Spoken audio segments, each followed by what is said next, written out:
Knight of Favonius, please allow me to join you on your journey. Guarding you on your journey sounds far more entertaining than any of the usual Favonius stuff. I didn't know you were such a slacker. Seems all the other knights already have their hands full. Come on, let's get moving. We're not frozen in place after all. Cryo is always far more effective in the rain. This is going to get interesting. How about a ghost story to go with the snow? What's wrong? Can't handle the cold?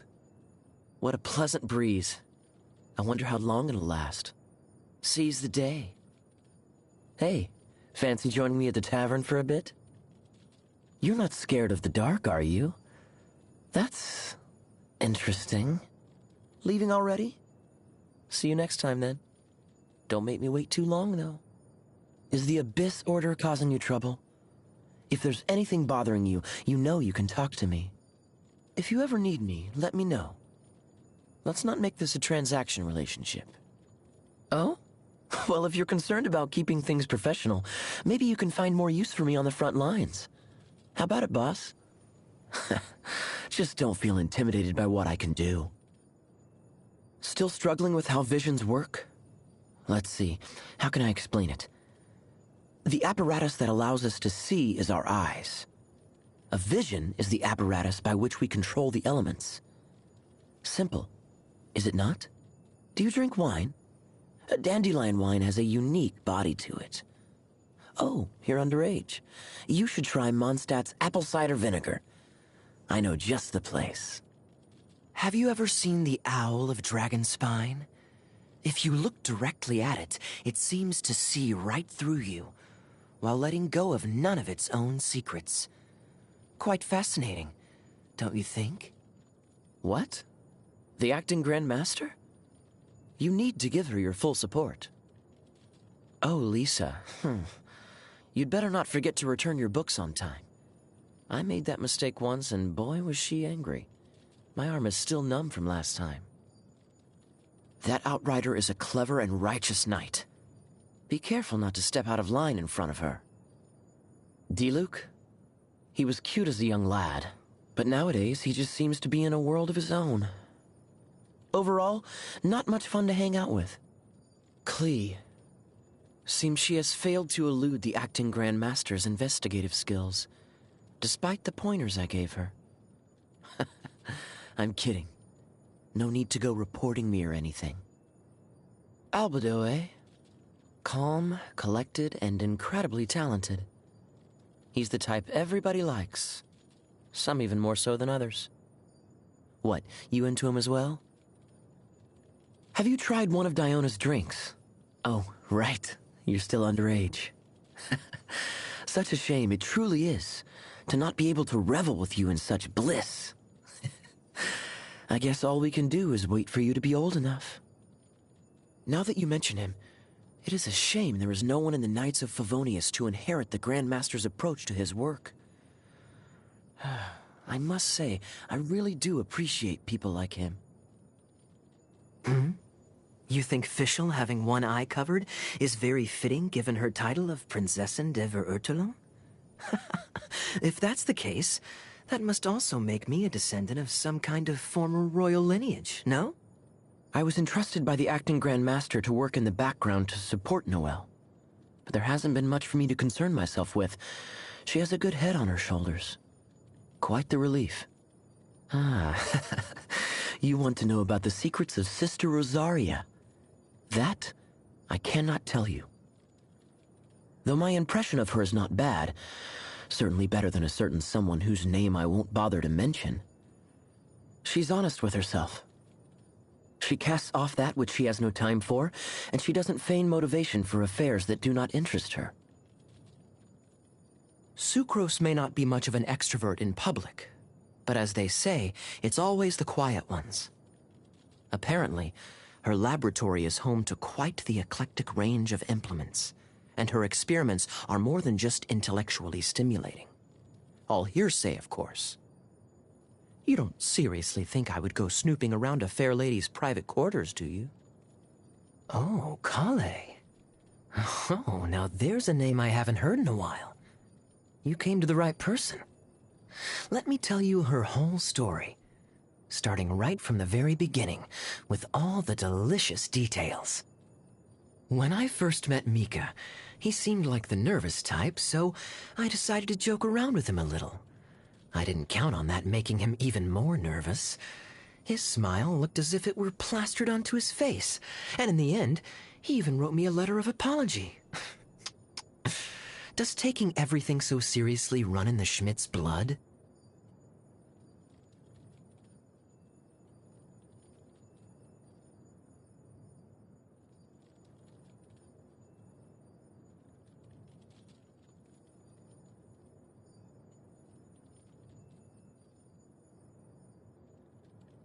The title of cavalry captain is nothing to get excited about. Now that I think about it, the Grand Master took all the cavalry from Mondstadt, so there's none left for me to captain. There are a total of 10 captains within the Knights of Favonius. But truth be told, not all of them have what it takes to be leaders. My eye? My eye is fine.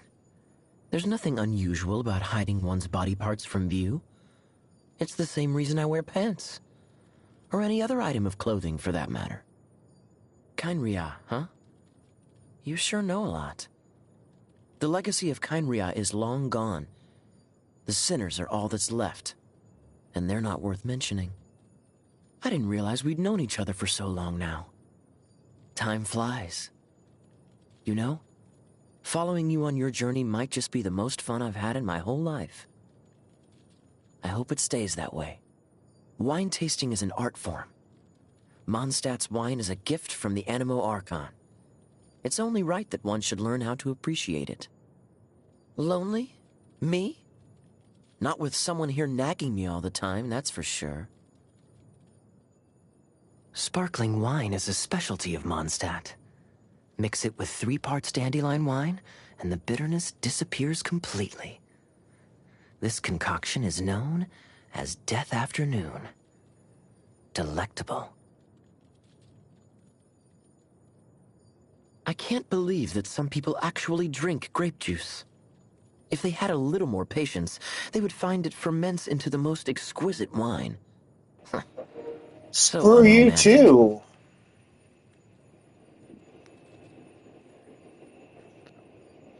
I like grape juice. How dare you? Frick you too. Oh, this is quite exceptional. You are full of surprises.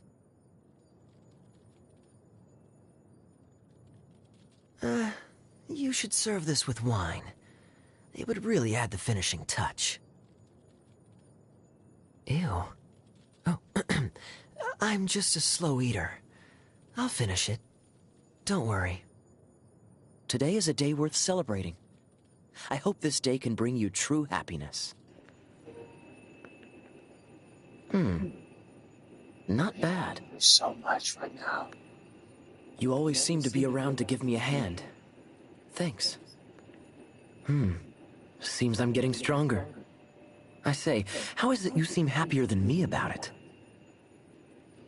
I don't. We were just traveling partners. I never thought I'd have you to thank for getting me to this point.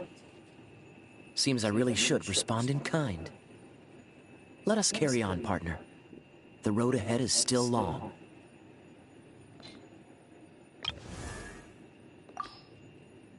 Copy that. Here is a draft service agreement for your review and consideration. Effective immediately if all is in order. Ah, wait a sec. I forgot to sign it. You. There. Right. Now, what was it you needed me to do for you exactly?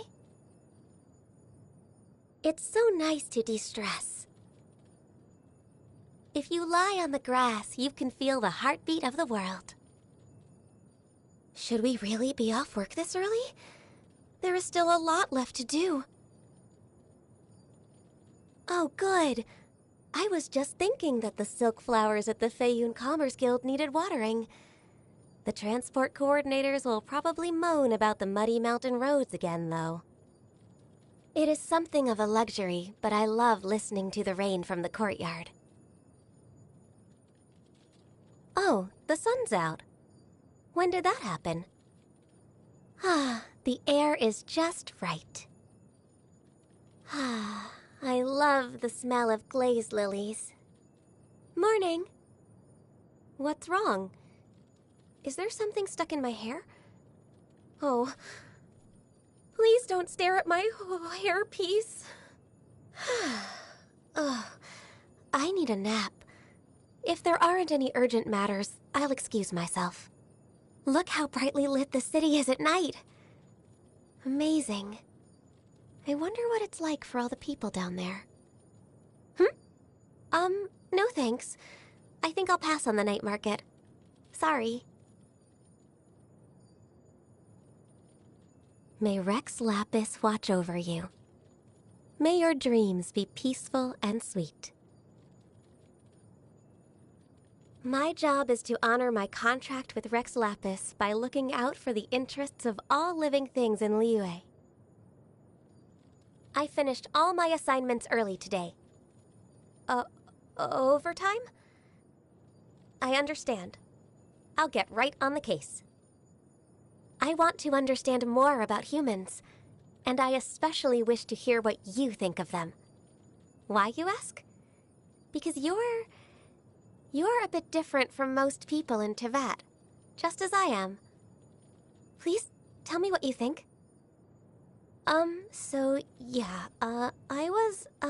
I was wondering what your opinion is on my work so far. Would you say I'm more of a common chest or more of a luxurious chest? It's fine. I can take it. With authority over 1,000 comes responsibility to 1,000. Rex Lapis knows the meaning of hardship better than anyone else in Liyue. He has seen everything that has happened from ancient times to the present day, and yet he was forced to give up his entire life. Compared to him, I'm just an everyday vision holder with everyday responsibilities. I can't complain about my workload. Where merchants flock and all ships dock, and over the oceans flows its stock. People say this in praise of Liyue's prosperity, but a city only becomes this successful through everyone playing their part diligently. That's the attitude I take to my work. I want to be worthy of what we enjoy here. I've named every single doggy living in Liyue, but they're so funny. Some of them still respond even when you call them the completely wrong name. How fascinating is that? Like if people were to call me Bantu, how am I supposed to know they're talking to me? No way would I respond. Chingson flower petals are pretty tasty. Incredibly tasty, actually. The only reason I don't plant any at Yujing Terrace is because they taste so good that I worry I wouldn't be able to control myself. Huh? Bitter? Yes, they are. Isn't that what they're supposed to taste like? I have absolute faith in Rex Lapis. It was only through his leadership that we were able to repel the monsters and subdue the sea creatures, and thus protect the peace of Liyue. The sight of him protecting the masses, and the memory of our centuries of camaraderie, I shall never forget it.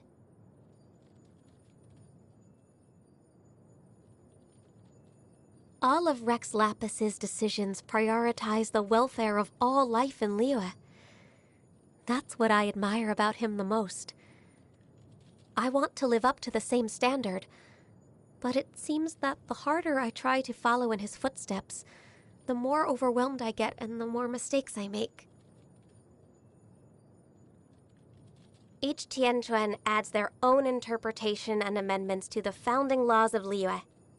The current one, Ningguang, does it with unmatched efficiency, but that efficacious manner of hers draws a great deal of criticism.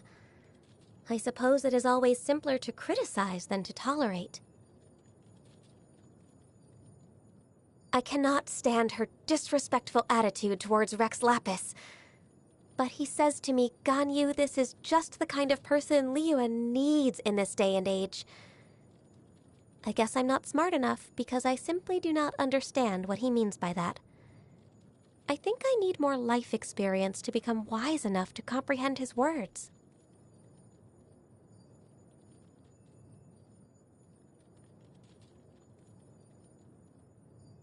She came to me recently to discuss the reopening of the Bishui trade route. She even asked me what Rex Lapis would do if it were him. Admittedly, what we came up with was not quite on par with what he would have chosen. But seeing the way she kept starting her plan from scratch over and over again, I think I started to understand her a little bit. You mean the boy in the blue jacket from the Feiyun Commerce Guild? He's nothing like his father and brother. Doesn't seem to care about the textile business at all. Seems it's because, as far as he's concerned, there are more important things for him to be doing.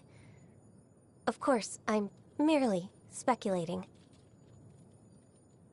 Xiangling is a celebrity, but I try to avoid her restaurant.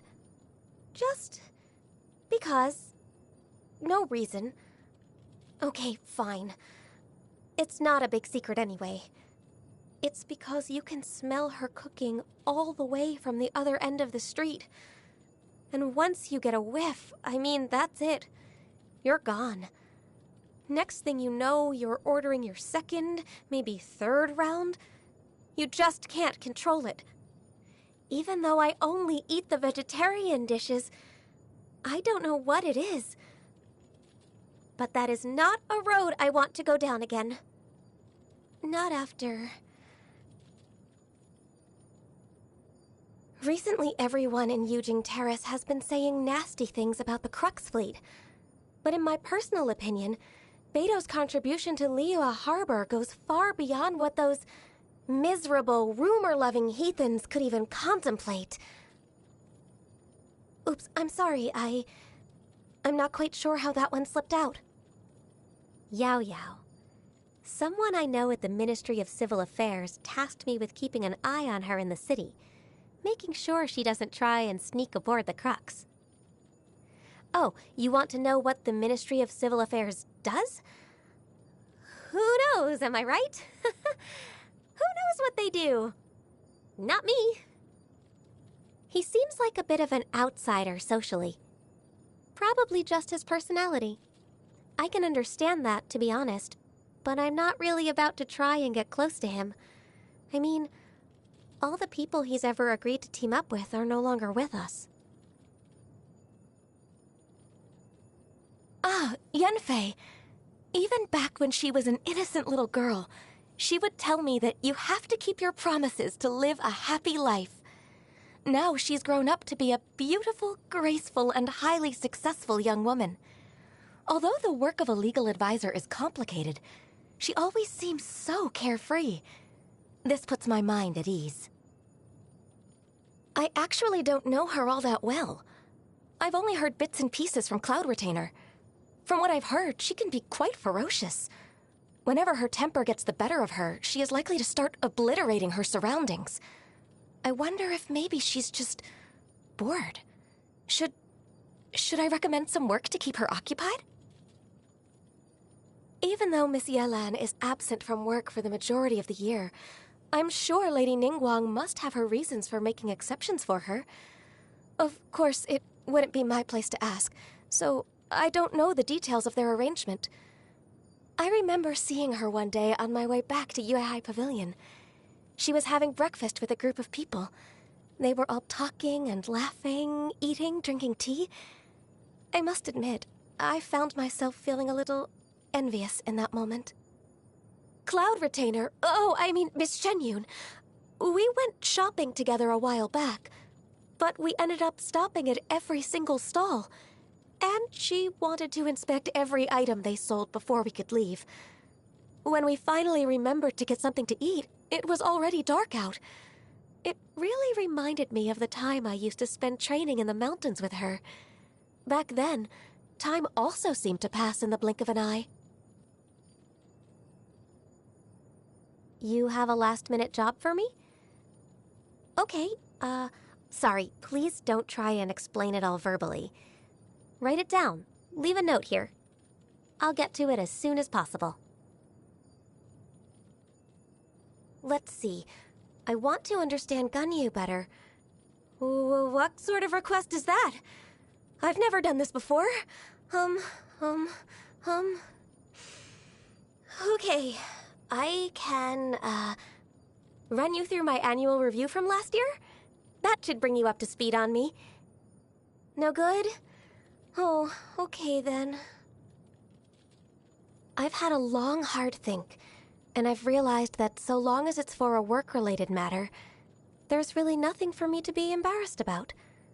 So if you really need to understand me more, this, hairpiece, it's actually my horns. That's right. I'm part illuminated beast. Qilin, to be exact.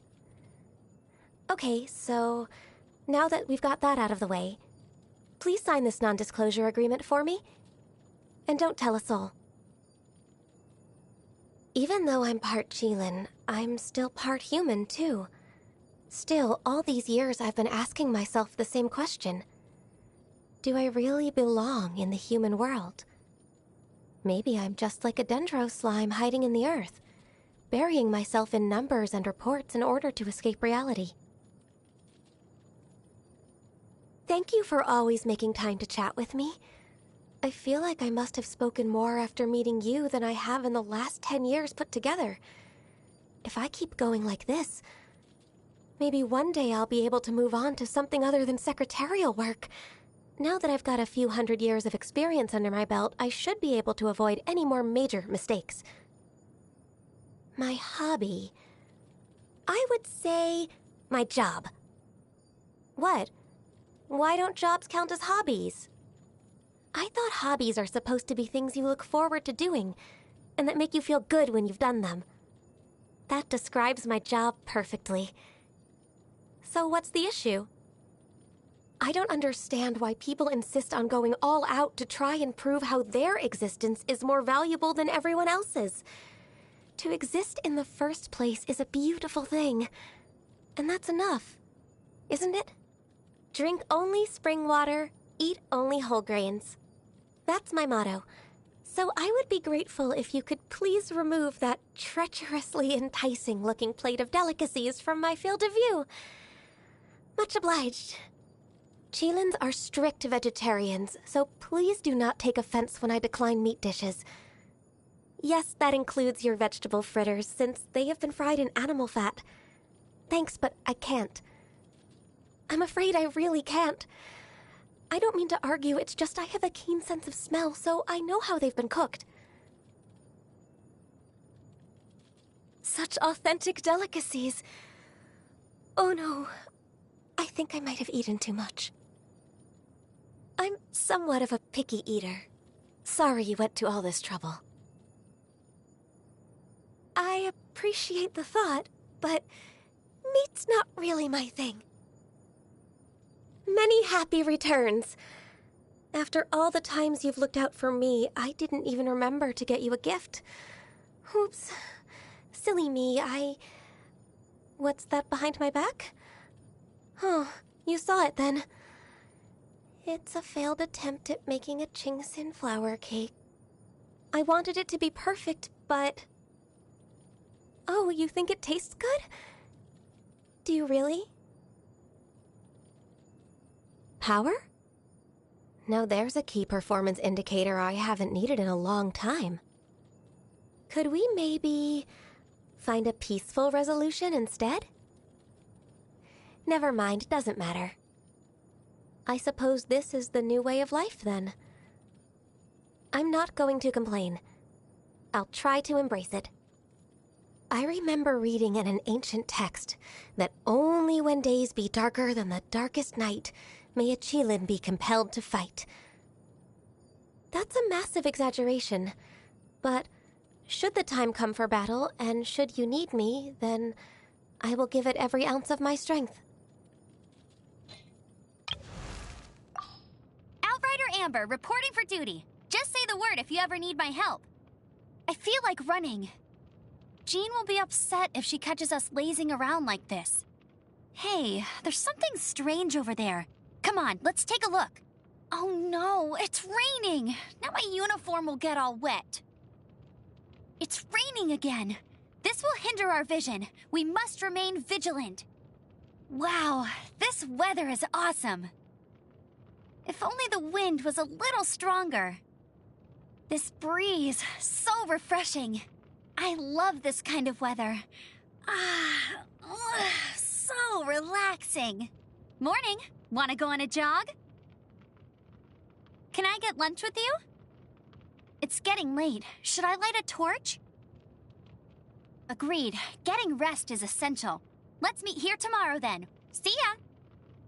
Mondstadt Gliding Champion. Yep, that's me. Gliding Champion. Remember that I don't go easy on anyone, even you. When I'm teaching you to glide, I feel like I can go even faster than usual. Huh? What are you laughing at? I'll prove it. We can race right now. My vision is a sign that the Archons believe in me. Yes, I must become the best outrider I can possibly be. The view from the cathedral's clock tower is amazing. You should check it out. Look, there's a pigeon over there. I wish I could fly alongside them. After the Grand Master left on his expedition, all the affairs of the Knights of Favonius, both big and small, have been left up to Jean. If only there was more I could do to help her. Jean might still be working? We should invite her for coffee. Let's go. When you have time, we should go see Lisa. Last time I saw her, she was telling me about a story involving a treasure in the Dragonspine area, but we got cut off before she could finish. I can't wait to hear the rest of her story. If Lisa's not sleeping, she'll be reading. I don't know how she does it. I wouldn't be able to sit still for that long. I'm feeling uneasy all of a sudden. Was that Kaya with you earlier? Did he give you any trouble? There's something weird looking about the dandelions in the garden. I bet Kaya had something to do with this. Bennett. I feel like I've heard that name before. Oh, yes. He's that hot-blooded guy from the Adventurers Guild, right. I tend to come across him way out in the wilds from time to time. He seems to really love treasure hunting. Klee? She can be a bit cheeky sometimes, but everyone in the Knights of Favonius likes her. Although, I really ought to keep a closer eye on her if I want to keep her from getting put in confinement by Jean again. Albedo spends most of his time in his workshop, tinkering away with all of his awesome stuff. But when you see him in person, you can never quite tell what he's thinking. Not a clue at all. You want to know about Noelle? She's super resilient. Still, since she's younger than us, we should look out for her. Eula is a great friend of mine. You just need to get used to her sense of humor, and you'll get along fine. The only reason she's misunderstood by so many people is her family name. How can I get them to see her for who she really is? Kali wrote to me saying that her Elazar has been completely cured. I'm so happy for her. I wish I could fly to her side right now and give her the biggest hug. She also said she misses everyone in Mondstadt, and that once she's ready, she'll come visit us in person and tell us about her progress. Oh, it would be great if she could make it in time for the next Ludi Harpastum. I can't wait to see her again! Oh, Mika's a veteran of Eula's team. When he first arrived, it was always, "Yes, Commander," every time he spoke to me. I guess it must have been because he saw how close I was with Eula. But then, even after I told him I was actually an outrider, he still called me ma'am. It was so embarrassing. We have completely different responsibilities after all. I definitely could never match his expertise in cartography. I'm a pro at hunting, you know. How about I show you some of my skills? Or even better, how about a little competition? I'll share my ultimate gliding champion secret with you. The most important thing to remember is to have courage. I'm really not that good with riddles. I always try to avoid the riddle stand during Ludi Harpastum. What about you? I joined the Knights because of my grandpa. I stayed because of Jean. And now, you're the one that showed me the world beyond Mondstadt. I couldn't be happier. I would like to explore the other worlds beyond. I want to see how deep the rabbit hole goes. You'll keep me company, right? Baron Bunny, today is another squeaky clean day. Oh, do you have any idea how to make a decent moon pie? Jean makes the most amazing cup of coffee. You'll have to try it sometime. I can handle anything and everything, as long as it isn't cold wolf hook juice. Ugh, yuck. Wow, this is delicious. You're an amazing cook.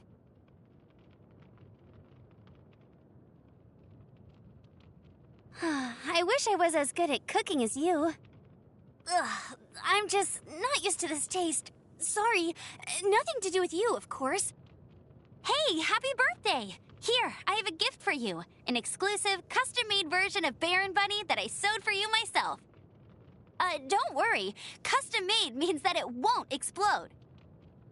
Yeah, as fast as riding the wind. At this speed, no one can keep up with me. The skies over Mondstadt seem to have gotten smaller. Or is it that my sight reaches further than ever before? It seems that now, I've improved so much compared to when we first met. Thank you so much. Let me treat you to a sticky honey roast. Let's go, let's go! I am Chi-Chi. I am a zombie. And I forgot what comes next. Hey, do you know what? Neither do I. I already forgot.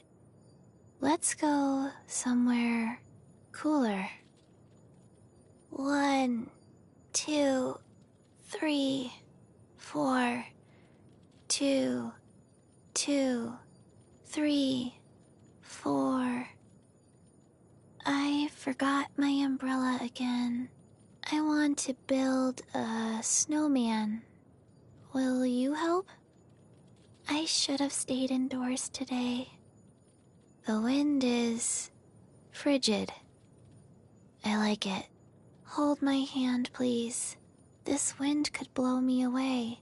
Morning means it's time to check my diary, because my diary reminds me what I'm supposed to do in the morning. I just remembered something. I forgot to help Dr. Baiju prepare medications. Good evening. How was your day? My day was fine, I think, but I can't remember. It's time for you to sleep now. I will do my stretches. Do not watch me, please. Did you ask me something? Sorry, I forgot. I have a poor memory for most things. But as far as I know, that doesn't matter. I started memory training exercises recently, so don't worry, I won't forget who you are. My vision can't turn back time, but at least it gives me the power to protect the people that matter most.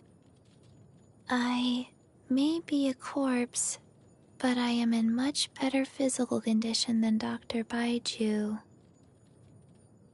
Sometimes I see finches near the pharmacy. A nice little group of finches. I can never remember Dr. Baiju's face, but I don't mind. Warm, fake smile, death. I despise Hu Tao. Sounds like a historical artifact to me. Remind me, have I met him before? Who? Cute. Like a nice little finch. On some nights, I almost feel like someone is doing stretches together with me. But maybe I just have an overactive imagination.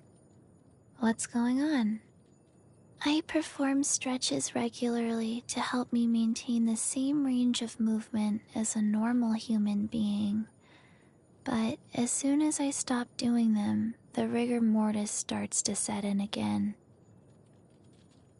Some people want to take advantage of me. Others are terrified of me. But you are not like any of those people. Since we first met, I have had a warm feeling inside. Not the kind of warmth that makes me feel rotten. The other kind of warm. The one that happens inside my heart. Thank you.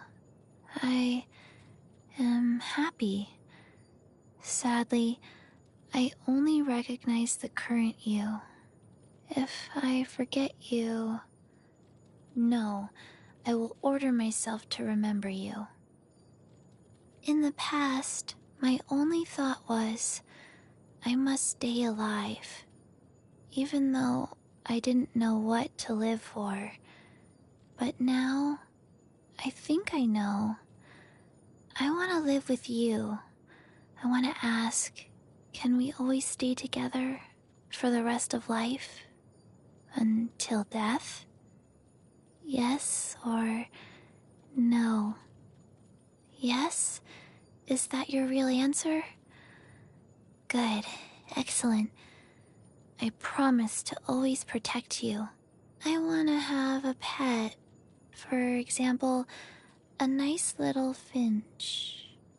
I don't know why, but high temperatures make me feel disgusting. I like coconut milk, but I don't know what it tastes like. Sorry, I have no idea. Cold. I like it, but no flavor. It's burning my tongue. Many happy returns. Here is a bag of herbal medicine for you. You must be very surprised that I remembered. Let me explain. Last time you told me, I wrote your birthday down on a piece of paper. If I look at something once a day, it eventually goes into my long-term memory, and it will stay there forever. Now I have more power, but what does that mean? Please explain. Thank you. I understand. When I get stronger, I need to put more effort into controlling my strength. In the past, I did not understand the idea of being stronger than I already was. Now that I understand it well, I wish I was just a little stronger still. All of this is because of you. Thank you very much. Can you make me a promise? From now on, please let me protect you. Do you accept? Yes or no? What? A cursory change in one's appearance and you barely recognize me. Then let one dispel any doubt. One is in all things unconstrained and unabashed, free to live as one pleases, go where one desires, and journey with whomsoever one wishes. Nevertheless, in light of one's considerable renown, please call me Xian Yun in public. The secrets of the mechanical arts are too profound to convey in a few simple words. Oh, but why must the listener grow weary whenever I begin to divulge them? Peace prevails throughout the land, and all things are made new, as buds in the spring. This is an auspicious era for humanity.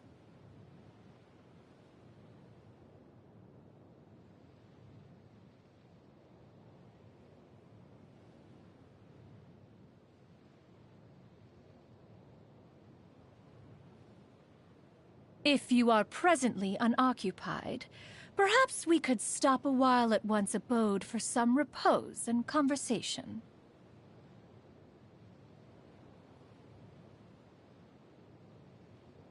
In this era of fair winds and gentle rains, one needs not marshal the winds to deliver the rain clouds.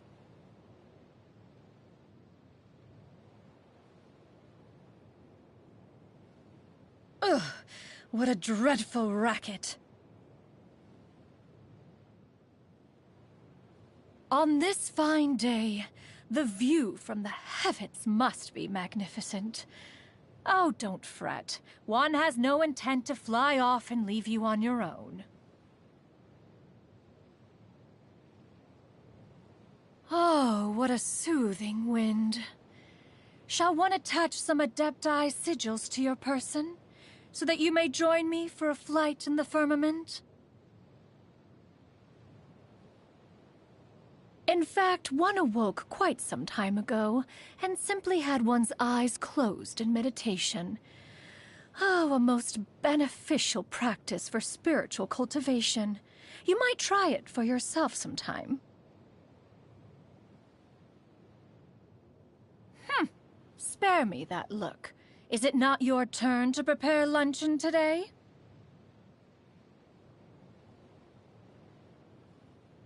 You wish to attend the night market together?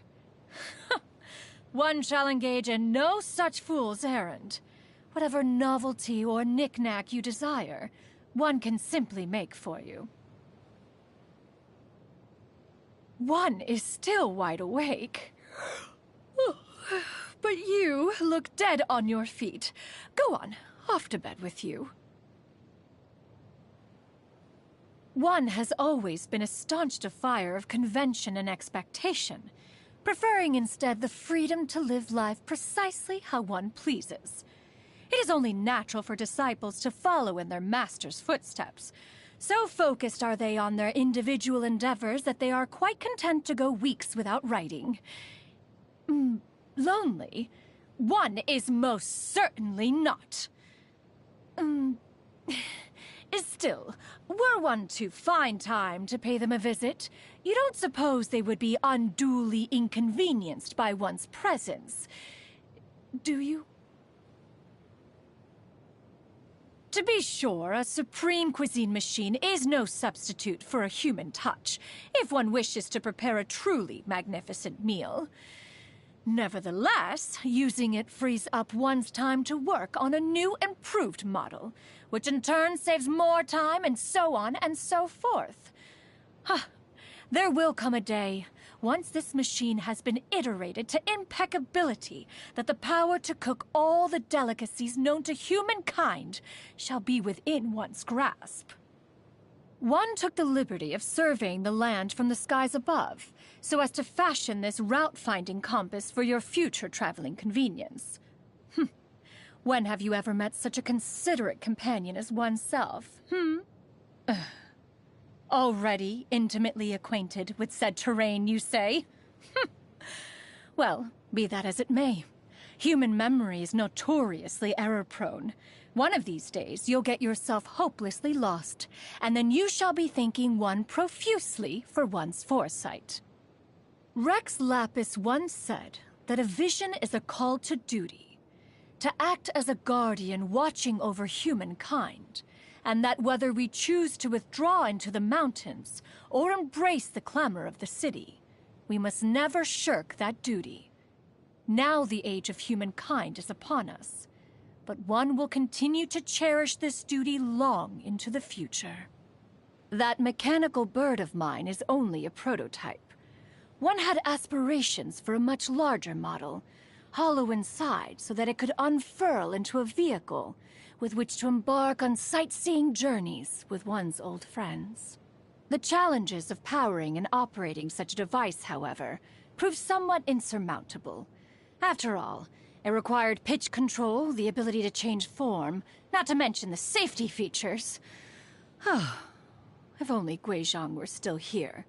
She, no doubt, would offer many baffling but ingenious solutions to this conundrum. Mount Outsong is an ideal place for spiritual cultivation. It possesses natural beauty beyond compare, and the pure, unalloyed essence of nature flows strong all around. Once upon a time, many curious birds and beasts would gather and watch as one meditated. And very soon the peace and tranquility would be replaced by a chaotic chorus of chirping and screeching. And yet, one never found it offended the ear. One once asked Ganyu what she typically works on during her overtime hours.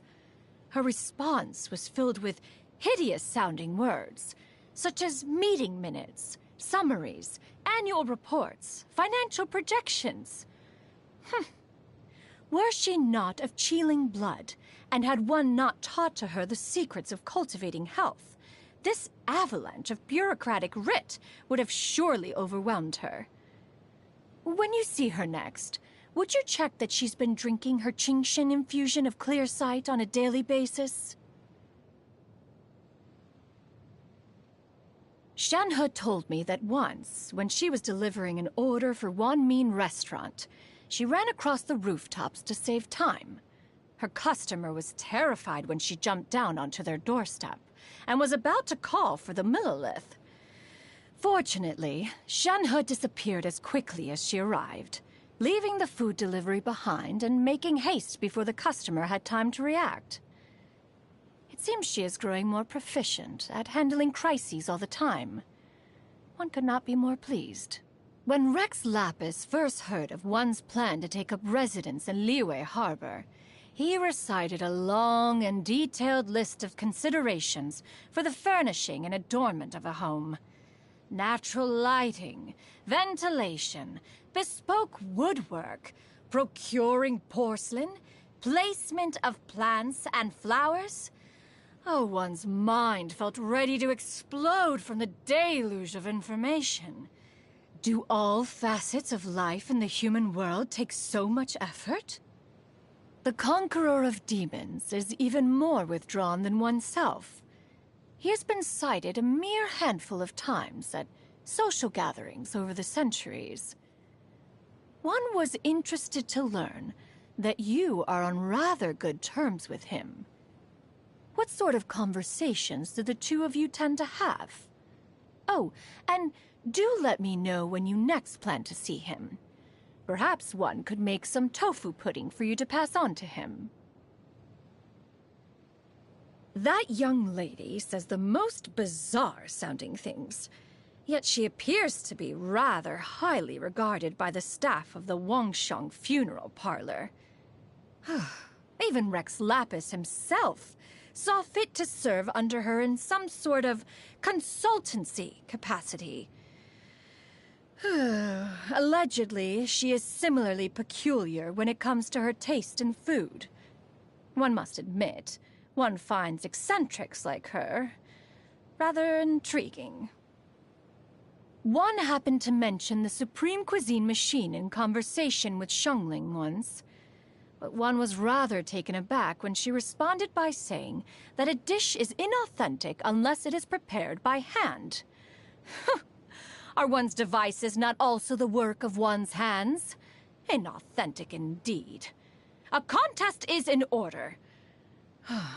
Although her mastery of Liyue cuisine is indeed impressive. Yes, the contest shall have to wait until one has made a few improvements to the device. The Tianxuan conducts her business with great adroitness and is meticulous in her speech. One must admit that Liyue is thriving under the governance of the Qixing. One has been observing her closely in the hope of discovering her secret. That was for your ears only. Please do not relay it to her. Keqing is a thoughtful child. She visits me on behalf of the Qixing every festival without fail, and always brings a gift. With such a capable and considerate colleague by her side, perhaps one needn't worry too much about Ganyu. There are many Liyue operas adapted from stories about the Adepti, including some based on one's own life and exploits. One has never watched those, of course. What could be more embarrassing than watching someone else play oneself on the stage? One would, however, be interested to evaluate how well Yunjin did in her adaptation of Shenhe's story, when one has time to go and see it. Yao Yao once pinched my glasses from my face and tried them on for herself. She found it terribly entertaining and couldn't stop giggling. Children are able to find all sorts of ways to amuse themselves. One is very fond of Gaming. He is good-hearted and entertaining in conversation, but never grandiloquent. We first met when one was resting by a lake, and he very kindly shared some of his provisions with me. Later, he commented that one seemed to be a wise elder, worthier of respect than even the Adepti themselves. This wise elder will be sure to look out for him after that. You wish to know more about one's past? One doubts there would be much worth sharing. It's all ancient history by now. One is more interested to hear about your travels to the far-flung corners of the world. What forms do the gods and immortals of other nations take? Are there any of them as amenable to conversation as oneself? Let us brew some tea, and then you can tell me all about it. There was a time when many mortals longed to seek the guidance of the Adepti. One knows not how they discover the location of one's abode, but every other day or so, one would find people leaving offerings of food at the altar on Mount Outsong. Why ever would mortals expect an Adeptus to interrupt their meditation for the sake of ingesting a mortal meal? Most bemusing. Nevertheless, since their actions were heartfelt, one saw only fit to indulge in, to embrace their offerings once they had departed. Then there were those who came right to one's doorstep, requesting to be taken on as disciples. One refused to grant them an audience, but they simply would not leave. And before long, Mount Outsong had become something of a pilgrim's campsite. One promptly posted a sign outside the abode, decreeing that all would-be disciples must first present 99 dishes over a period of as many days, each dish unique in its recipe and featuring the Genshin as the main ingredient. Naturally, the crowd soon dispersed. To master the Adepti arts and the mechanical arts requires supreme talent and the utmost stillness of mind. Training would be a futile endeavor for those who cannot even persevere for a mere 3 months. For all the wondrous feats that can be accomplished by one who has mastered the mechanical arts, one often uses it for purely recreational purposes. There was one year when it snowed heavily in Liyue, and Mount Outsong was covered in several feet of snow. Seeing everyone cooped up in their abodes with nothing to do, one created a snowdrift mechanism for skiing on the mountains. One was having a tremendous time of it along with Guizhong and Streetward Rambler. Until, of course, Moon Carver noticed as much and decided to join in. Moments later, he had managed to send the mechanism flying off the rails and plummeted deep into a snowbank. It took us hours to dig him out.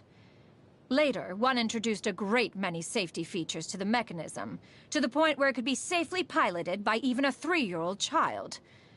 Although this did entail a compromise on the top speed of the vehicle. When idle and in need of diversion, basking in the winds that travel through the mountains always comes to mind. Since moving to Liyue Harbor, one has had an endless procession of old friends and new arriving at one's doorstep, either to visit or to invite one out for meals. If this continues, one may soon be running short on Mora. Eating together with friends always leaves a pleasant taste in the mouth, regardless of what food was consumed. An Adeptus devotes themselves to spiritual cultivation, to which end the delicacies of the mortal realm are not necessary.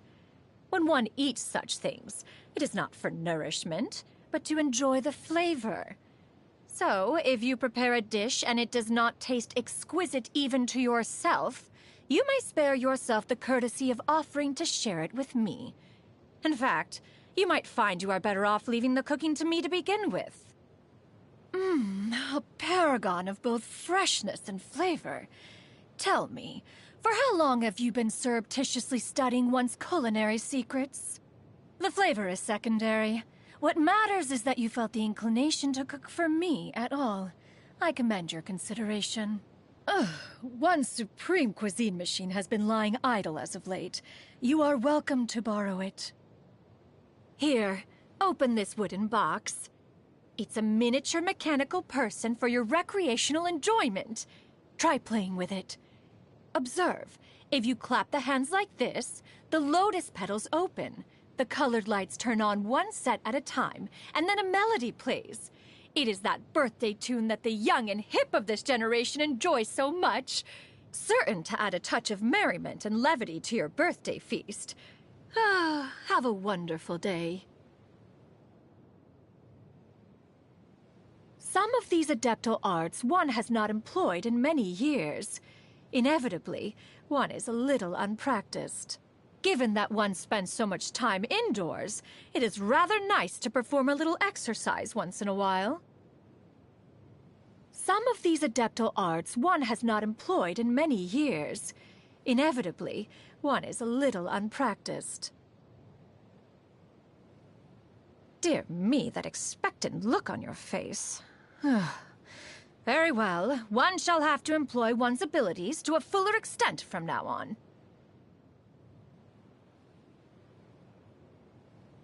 It is through our journey in this world that we gain experience. Power is not everything. The skills of communication are more important. If you have time, let us find a place with a pleasant view, where we can admire the scenery, converse, slow down our pace, and simply enjoy being alive.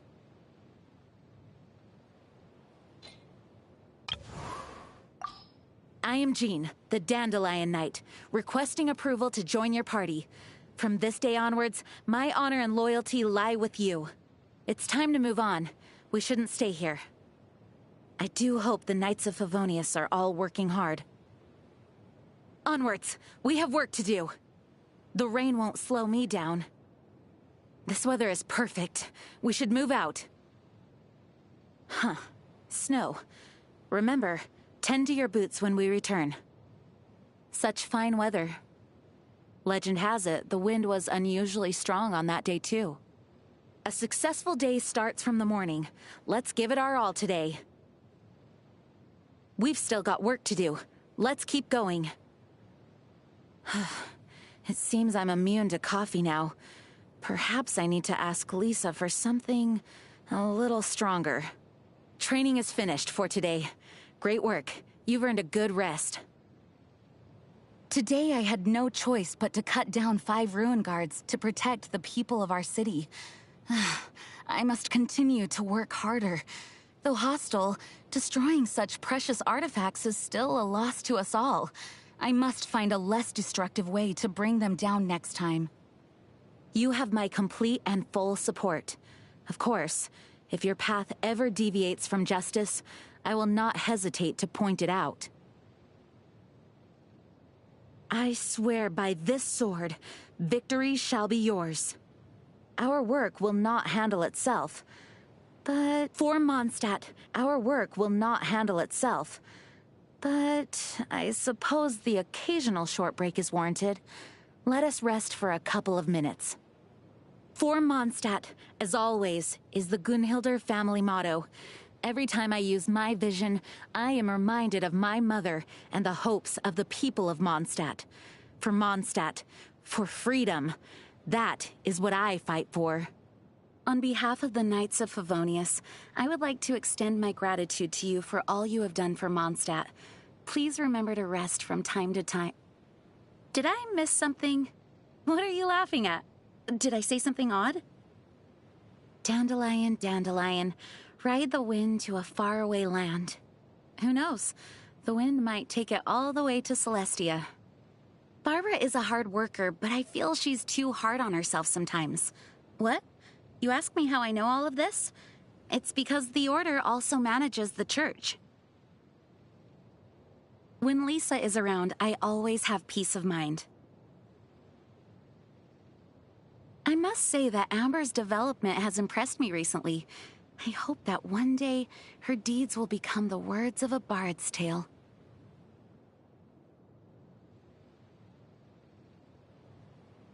Is that right? Kaya also gave you some suggestions. He is an excellent knight after all. This is a fact no one can deny. Though it may be said that it is in a child's nature to play, the things Clee plays with are far from toys. I can never take my eye off her. Sometimes I feel that terms like genius were originally created for Albedo. Grandmaster Varka is the legend of his generation. On the day of his triumphant return, I shall be sure to personally introduce you to him. I'm sure you too will be in awe of his greatness. Noelle. She puts enormous effort into trying to become a Knight of Favonius. However, I fear she is not quite ready for the dangers that lie beyond Mondstadt's walls. Some may see Sister Rosaria as one who complains about how bothersome her work is, but she does her job well. Last time I saw her, I told her she could come find me should she ever need help, to which she simply replied that doing so would be even more bothersome. I need to work harder to become of more assistance to the people of Mondstadt. Master Diluc has his reasons for being so critical of the Knights of Favonius. I am not proud of the way things went, but I cannot change the past. All I can do is keep working hard, in the hope he may one day see us in a better light. This is my duty. Master Diluc is my senior, and I have the utmost respect for him. Though we have gone separate ways, I can sense we share the same strong commitment to protecting Mondstadt at all costs. Sucrose is also a rare talent in the field of alchemy. Under Albedo's mentorship, she is sure to flourish. I'm sure her future will be bright. The only thing is... I was momentarily lost in thought. It is nothing bad anyway. Eula? Please do not hold her unfortunate background against her. The Knights of Favonius evaluate each person impartially. Eula has a clear sense of right and wrong and is more talented than most. The controversial statements that she makes from time to time are just a product of her personality. For instance, she always mentions wanting to challenge me, but I don't mind. The Grand Master placed Mika on the front line of the expedition team, not simply because he met the requirements of the mission. More importantly, he was impressed by Mika's hardworking and grounded nature. From my own perspective, I feel very honored to work with someone like him. I shoulder the Knight's trust and the people's hope. It is for this reason I must stay vigilant. Vanessa's title, Dandelion Knight, has been passed down from generation to generation. Countless great knights were awarded with this honor, and I will not bring shame to this name. Thus, I must keep going. I must become the sword and aegis of the people. Only glorious victories are recorded in legends and history books. Surely even the great knights of old must have had their struggles. Wind, please show me the path. When I'm wholeheartedly devoted to my work, all of my troubles and even my sense of time seem to just slip away. Grandmaster Varka did say to me, Jean, there is no better candidate for this task. As I walk with you, the path ahead becomes clearer. It's almost as if I have finally found someone I can trust. I wonder if... No, this must mean that I'm still lacking in strength. I must not give up. I will not. I cannot fail the knights and the people of Mondstadt. Still, thank you. Maybe we can discuss the tales of legendary heroes. Have you heard the story of the heroic king of Kynria? If only there was some kind of mysterious potion that could keep me awake forever. I need to have a talk with Lisa tomorrow. It's been ages since I had pizza at Cat's Tail. If only they delivered. A true knight can't afford to be a picky eater. Not only is the taste magnificent, but you've also made sure it was healthy. You have my gratitude. Yes. I feel a lot more energetic now, thanks to you. All in all, I appreciate the effort. Today is a day worth celebrating. If you must ask why, well, let me remind you that today is when you, the one who is blessed by the wind, came into the world. Since this is your birthday, I'll allow you to take it easy. Happy birthday to you. Please forgive my presumptuousness. I hope this gift is to your liking. Good. On to our next objective. As the wind continues to blow, so too shall I continue to fight. Although we have peace, we must not become complacent. As the acting Grand Master, I must remain vigilant. I am still not good enough. Ever since I met you, I have been indebted to you for your assistance. My gratitude. Wind, please forgive my selfishness. Not as the acting Grand Master, but as Jean. I hereby swear that my sword shall always go with you. Greetings. I am Clorand, a champion duelist of the court of Fontaine. If you wish to hire my services, please state the nature of your dispute. You may leave out any extraneous details. Those are no concern of mine. I've faced many opponents in my duels. Most of them I defeated. The rest surrendered. No, I have never lost a duel. In my role as champion duelist, my opinions do not matter. For when I draw my blade, I am but an instrument of Fontaine's law. A duel is a battle of wills, and the sword an extension of the duelist's spirit. If your heart recoils in fear, then your sword may as well be in its scabbard, because you will not wield it effectively against your foe. Prey will usually rest on rainy days, but not the hunter. The battle between wind and rain appears to have reached its end. Hopefully, that was the sound of one more villain being removed from the world. This is a new sight for me. A rather bleak one, I must say. I have never missed Fontaine so much in all my life. Good morning. I'm going for coffee shortly. Would you like to join me? I brought coffee cups. You can borrow one if you need. Apologies. I don't get off work till later. Here. Take this sandwich. It'll keep the wolf from the door. I'm afraid I'm unable to share any wine recommendations with you, but I can recommend a few lesser-known restaurants that are well worth a visit. Good night. I'll be heading to bed as soon as I've completed my nightly weapon maintenance. Every newspaper is plagued by reporting that is neither particularly fair nor remotely just. Some writers allow their views to be swayed by personal connections and promises of Mora. If you want to find out the truth of a situation, the best way is to go to the people directly involved. Ask your own questions and come to your own conclusions.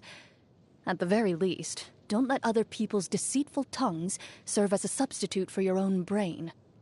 My choice of weapons follows the marechaussee hunter tradition. A musket to chase away my prey, and a sword to deliver it a fatal strike. In duels, of course, I typically only use my sword. Once you set foot in the duelist's ring, there is nowhere to run, and therefore no need to chase you away. Before every duel, I wipe my sword down with a cloth soaked in a special cleaning liquid. It's partly to keep it in good working order, but it also helps me to remain calm and rid my mind of any intrusive thoughts. You're a fellow sword wielder. Do you have any similar rituals? Many of my habits are customs I've adopted from the marechaussee hunter tradition. They fought against monsters, while I fight against lawbreakers. But monsters are evil by nature. It is all they know. The same cannot be said for the corrupt of humanity, who have the ability and opportunity to do good, yet willingly choose the path of evil. And you? What is your reason for carrying a blade? After I received my vision, the amount of people surrendering to me in duels went up substantially. Some duelists even think I use it as an intimidation tactic. I always thought my undefeated track record was enough of an intimidation tactic. Perhaps I should aim to win more dramatically in future duels. I've seen many people get into a dispute over the most trivial thing, take it as a grave affront to their personal dignity, and end up bringing the matter to court. As if that's not already ridiculous enough, they then opt for a duel. As a champion duelist, I have no qualms about settling matters of honor with a duel. Still, how can I put this? For the average citizen of Fontaine, I would have thought that questions like whether Marcotte really belongs in coffee are not so crucial to resolve that they warrant the drawing of swords. You've seen bloaty floaties before, yes? It's hard to predict where they will fly to and how fast, which makes them good for target practice. Or rather, they would be, if you didn't have to go out into the wild to find one. If only someone out there was willing to cultivate them domestically. Charlotte is one of the more tactful journalists out there. I don't have anything negative to say about her. Unlike some, she doesn't ambush me with her camera on my way to work, or follow me to the coffee shop to report on what I'm drinking today. And most commendably of all, she is well aware that I do not do interviews, and doesn't nag me about it continuously. In the past, I always stood behind her at tea parties, sword at the ready. But now, I get to sit at the table and enjoy the tea and treats along with her. I'm now beginning to understand why she complains all the time about how hard it is to maintain her physique. Navia's been in a good mood lately. It seems like every other day she's asking me to join her at Tabletop Troupe for a new script. The story is always so different. Save for the few times when I've taken the role of Game Master, I often play in character and join her on the adventure. But I do try to avoid playing any characters from the court, so as not to make the atmosphere too serious. No one is in any doubt as to the Eudex's authority. He always delivers a fair verdict, and when necessary, I will reiterate the fairness of this verdict with my sword. Ah, yes, Captain Chevrus. That's a name I've heard before. She's been landed with lawsuits on several occasions after being accused of using excessive force when arresting culprits. She refuted the allegations just as forcefully during her testimony, leaving the plaintiff speechless. I think she's outstanding. I have to applaud the great magician for the level of professionalism he displays in his craft. If I ever have the time, I would very much like to enjoy one of his shows as a regular audience member. One day, I received a parcel containing a miniature mechanical toy and a thank you card. The toy was exquisitely made. I must thank Mr. Fremine in person when I get the opportunity. The opportunity may be hard to come by, you say? Very well. Then I too shall write a thank you card. Please pass it on to him for me. I've bought clothes from her store before. They're good quality. But most of the time I prefer to wear my work uniform. Partly because it serves to clearly communicate my identity, and partly because I like things that are familiar. Just like my sword, this uniform is familiar and functional. I have no desire to change it. Managing the fortress of Meripede is no mean feat. Wriothesley is undoubtedly a highly capable person if he can maintain relative stability in a place like that. I highly suspect that he keeps quiet about some of the methods he uses, but there's no way we can know. Miss Sigewinne is an excellent nurse, equally adept at treating the injured and comforting the distressed. I'm sure that her kind and loving nature brings out what little good there may be, even in the vilest offenders of the fortress of Meripede. And maybe that just might serve as enough of a motivation for them to change their ways. I've heard that she's a perfumer. I've also heard a little about her true profession. I saw her out on the street once. She was stroking a little dog and had a gentle smile on her face. We nodded at each other, then each went our separate ways. A champion duelist's job is not that complicated. In fact, you could say it's one of the simplest jobs there is. Defeat your opponent, as requested by the trial court. That's all there is to it. Perhaps that's why some people colloquially refer to me as an executioner. I always do what I can to ensure every duel is a fair fight. If my opponent has impaired vision, I cover my eyes. If their mobility is limited, I restrict my range of movement. Whatever happens, every duel I participate in must be fair. I've lost count of how many times I've had people surrender right before the duel begins. When someone lacks the courage even to draw their weapon, I'm inclined to think that whatever grievance and claims of reputational damage brought them to this point are just the skewed opinions of a self-serving individual. Long before they face me, they are the architects of their own defeat. I needn't make a move when someone is a prisoner of their own soul. Have you ever seen a guilty person on trial? In my experience, they always twist the truth in an effort to protest their innocence. Violence is explained away as virtue, and evil as good. But whatever their excuse, it always ends the same way. It was a momentary lapse of judgment, but anyone else in my position would have done the same thing, so don't single me out for punishment. They seek to hide their own foulness by smearing it on everyone else, too. Their lies must be demolished, and the court cleansed of their filth. And that is exactly why I became a champion duelist. I've seen many people seek compassion from the court. No disrespect to them, but they're looking in the wrong place. The court is a place of impartial justice, and justice must always remain indifferent, or it cannot prevail. Justice is too easily led astray once human emotion enters the mix. If impartial judgment were to give way to vindictive punishment, vindictiveness at the hand of the court would be every bit as cruel as the crimes perpetrated by lawbreakers. Unlike my work as a duelist, being a game master in tabletop troupe gives me the freedom to stay outside of the story itself and observe people's reactions without getting personally involved in all the drama. I create and control the world in which they operate. Like watching a caged animal caught on a hunt. That's an interesting angle. I'd never thought of it like that before. But I would never give the players a hard time. I just want them to enjoy the story. So it's quite different from hunting. I do hope those journalists stop harassing me while I'm just trying to enjoy a cup of coffee, buy a bunch of flowers, or read a book. Otherwise, I may have to file a lawsuit to make an example of one or two of them. If they request a duel, I'll make them bring their camera. And in the interest of fairness, I too will bring only a camera. I like meaty dishes in general. But only if the meat is fresh.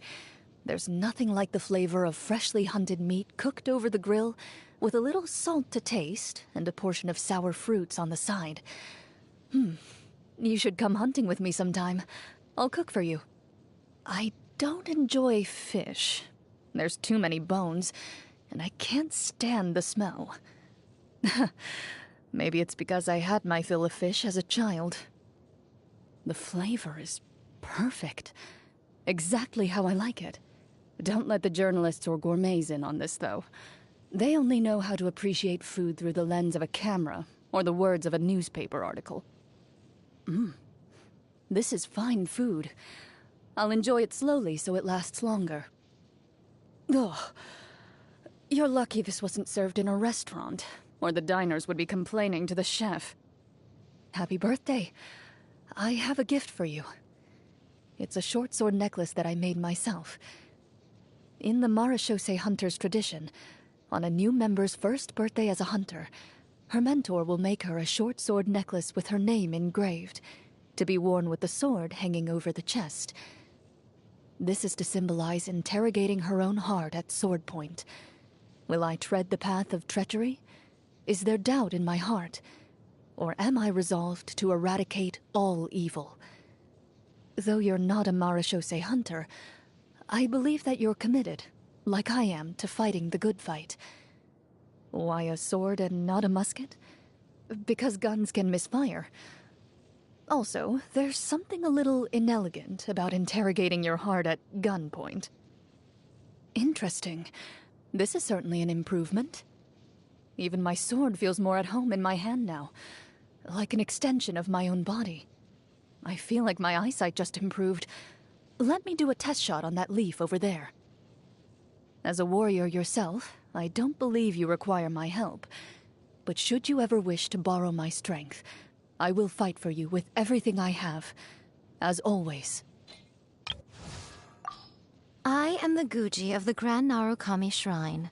The purpose of my visit is to monitor your every move, for such is the order of the shrine. Oh, come on, don't be so nervous. It's only officialese, for goodness sake.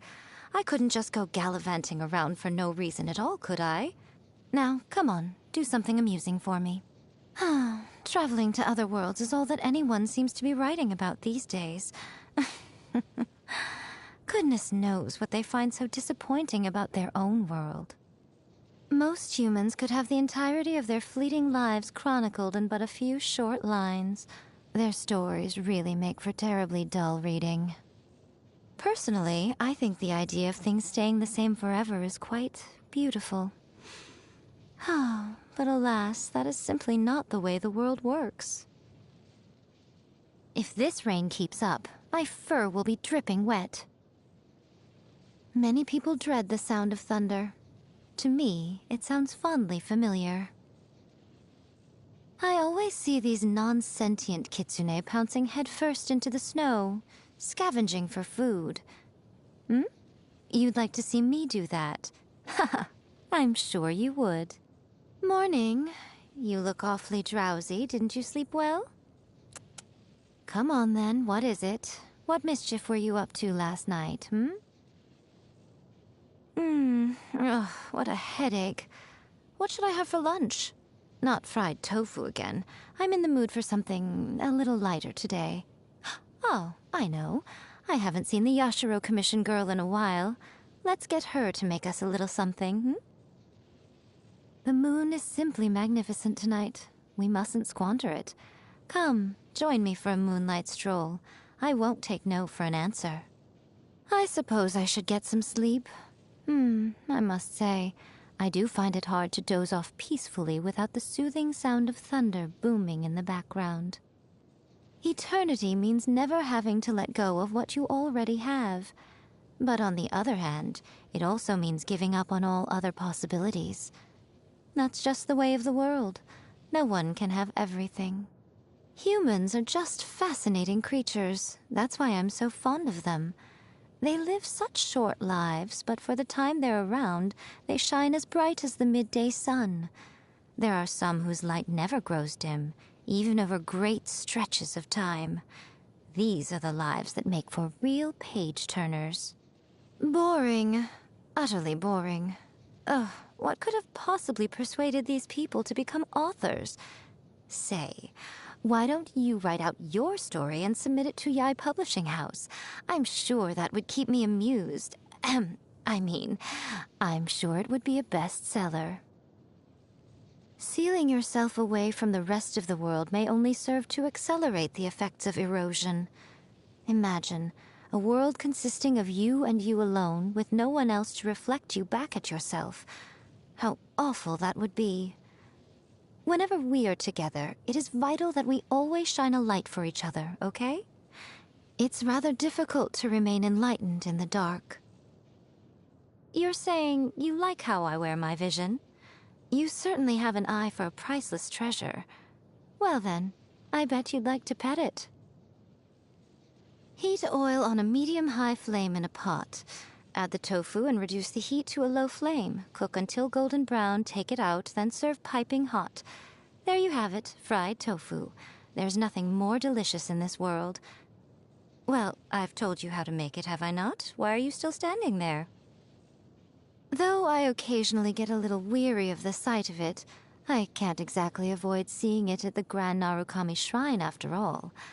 My fate is intimately intertwined with the sacred sakura. Locking herself away in the plane of euthymia when she clearly wants to be out. It's just willful self-torture, really. On the other hand, it's also rather stubborn but cute, don't you think? The Yashiro rascal. He's always been an unpredictable one, even as a child. Don't be taken in by his warm smile. There's no knowing what devious scheme might be brewing inside his head. It's really quite maddening. What do you mean, sly as a fox? If you're trying to insinuate that he and I are anything alike, you are sorely mistaken. I'm very fond indeed of the Yashiro Commission girl. She adroitly handles every matter that comes before her. Unfortunately, it's often thankless work. Pity. Were she not a member of the Kamisato clan, I would have long since snatched her up for the Yai publishing house. Not the sharpest Tengu in the forest. She certainly didn't inherit the brilliant mind of Daddy Tengu, that's for sure. How shall I put this? I suppose being blunt and dispensing with tact has its own advantages. But I do hope that the next time she visits the shrine, she keeps to herself. I've got better things to do than answer her incessant questions about A. Naganahara fireworks are well worth the wait every year. Word is that she caused quite an uproar among the Tenryo Commission recently by setting off fireworks all over the place. I'm sure the members of the Kujo clan must have turned purple with rage. A pity I couldn't be there to see it for myself. Now that you mention it, it's been a while since I last saw Ganyu. Before the Sakoku decree came into effect, the two of us would often meet to discuss bilateral relations between our two nations. I always found her quite reliable. The next time you go to Liyue, take her some more fresh sea Ganoderma for me. These divine priestesses seem to be getting cuter every generation. I wonder how she looks performing the dance of divine peace. Perhaps even little schools of fish swish around her while she spins. If she's ever looking for a more experienced head shrine maiden to learn from, I'd be quite happy to share a few tips with her. As long as she asked me nicely, of course. Ah, the oddball Oni. I hear that he's been quite a pain for the Kujo clan. The Tenryo Commission wanted to remove his messages on the bulletin board, claiming that they were harmful to public order. I made quite sure they stayed put. He's an entertaining character. You don't often see Oni like him in this day and age. He certainly has a beautiful tail. Although, mine's a little softer. Ah, yes, the little ninja child. If there's one thing she can do, it's stay hidden. Kano Nana constantly complains to me about it. Apparently, she now spends so much of her time searching for Sayu that she barely has any time to read anymore. If you ask me, I'd say that Sayu has a secret ally who is helping her hide all the time.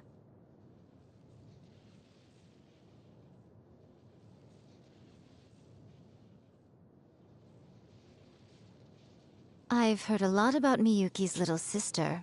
Quite the character, I'm told. Although she comes from a family of shrine maidens, she's gone her own way in life. Tried her hand at many different trades, studied abroad in Liyue, even ended up joining the Arataki gang. Fascinating girl. Maybe I should have Miyuki introduce me. Yes, that'll work. Miyuki wouldn't dream of refusing my request. More yokai have expressed an interest in the human world lately. I wonder if that's a good thing or not. You want to know what I think? I would tell them to live for the moment. Besides, how could I ever dislike a little yokai who would willingly take us out to dinner and pay for the meal? Anxiety and exhaustion strip people of the emotional energy for novels? Well, I suppose Yai Publishing House needs to work harder then. Apparently, we haven't published a single volume to Miss Mizuki's liking. I'll give my editors and writers more time. If we still can't satisfy her, then as the editor-in-chief, I suppose I'll have to write one myself. The Baku Chronicles has a nice ring to it, When Mizuki first returned to Inazuma, she was so skittish. Whenever she saw me on the street, she would immediately avert her eyes. Oh, me? No, I didn't call her out on it. It was pretty fun to watch her squirm, actually. Sometimes she would turn back to sneak a glance once we passed each other. I thought about turning around to face her, but I'm sure it would have scared her straight back into her Baku form and sent her running for the hills. But now, she's a lot more comfortable. Well, comfortable enough to criticize me in the reader correspondence column of That's Life, at least. The Baku are quick to adapt, I suppose. Oh, you'd like to know more about me? I'm willing to tell, but what will I gain in exchange, It has to be a fair trade. So you tell me all about you, and I'll tell you all about me. Deal? Kitsune Saigu said that she was going off on a long trip, and she's never been back since. At the time, I wasn't the least bit inclined to take on the burden of managing the Grand Narukami Shrine. So she told me that as Guji, I would be able to eat all the fried tofu I desired. As if that would be a convincing reason. That woman spoke so much nonsense, honestly. She could be so insufferable. I decided to found Yai Publishing House simply because I wished to read more interesting light novels, that's all. But it turns out that seeing frazzled authors scraping the bottom of the barrel in a desperate attempt to get their novels finished is where the real amusement comes from. You wouldn't believe some of the excuses they come up with when they're trying to get a deadline extension. Oh, so much more creative than the novels themselves. Even supernatural beings eventually pass away, including gods. It's a terrible shame when their tales are lost to time along with them, never to be remembered again. The problem is, only those with first-class writing and composition skills are qualified to commit these stories to paper. If there is no qualified writing talent in the world, we must cultivate it. Yes, homegrown writers are what we need, capable of adequately capturing these stories with the written word.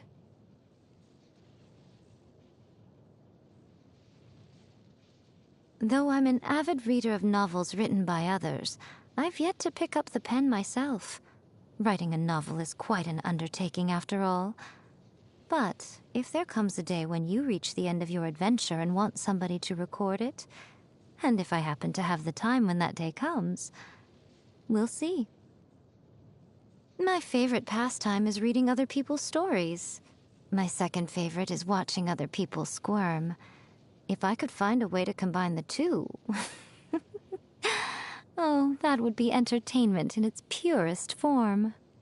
Peace and tranquility seems to be all the rage nowadays, but it gets dreadfully boring after a while. Have you ever heard of a dish called kitsune udon? It's quite simple, really. Just fried tofu served on top of udon noodles. What do you think? Noodles and fried tofu, that's all. Doesn't it sound heavenly? Anything that has been pickled is firmly off limits for me. I don't care whether it's Medaka or Kiviak. What sort of person can stand that vile stench? I, for one, am Guji of the Grand Narukami Shrine, and I refuse to defile myself by ingesting such pungent things. My, you really know what appeals to my tastes, don't you? Since you've made it yourself, I guess having a little taste is the least I can do. How should I put this? There's so much room for improvement that the only way is up. Ah, so today is your birthday. Ahem.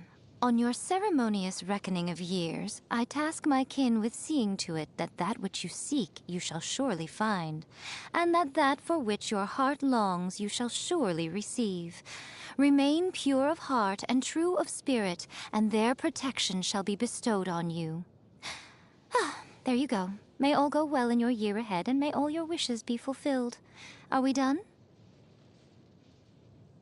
When training to become a shrine maiden, the title of Chokai is granted once one has completed their requisite studies and can correctly chant for ceremonies. This might be very straightforward for humans, but it's the most difficult step for the kitsune. We are only foxes, after all. The training required to become a Guji's assistant, or sekai, is arduous indeed. You must observe a myriad of harsh restrictions. There is only one way to make it through. snack at night, and make sure you don't get caught. Attaining the rank of Meikai requires one to decipher the workings of the world, transcend its limitations, and fathom all phenomena within.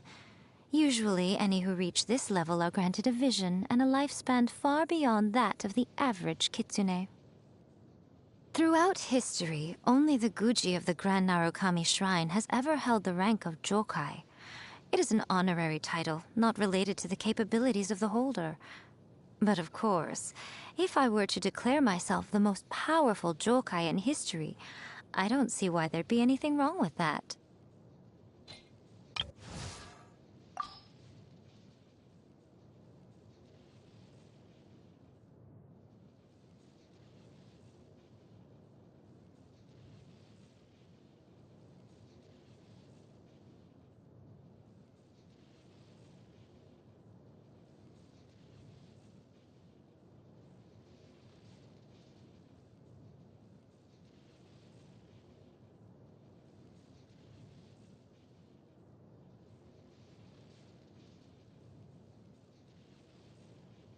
No salutations needed.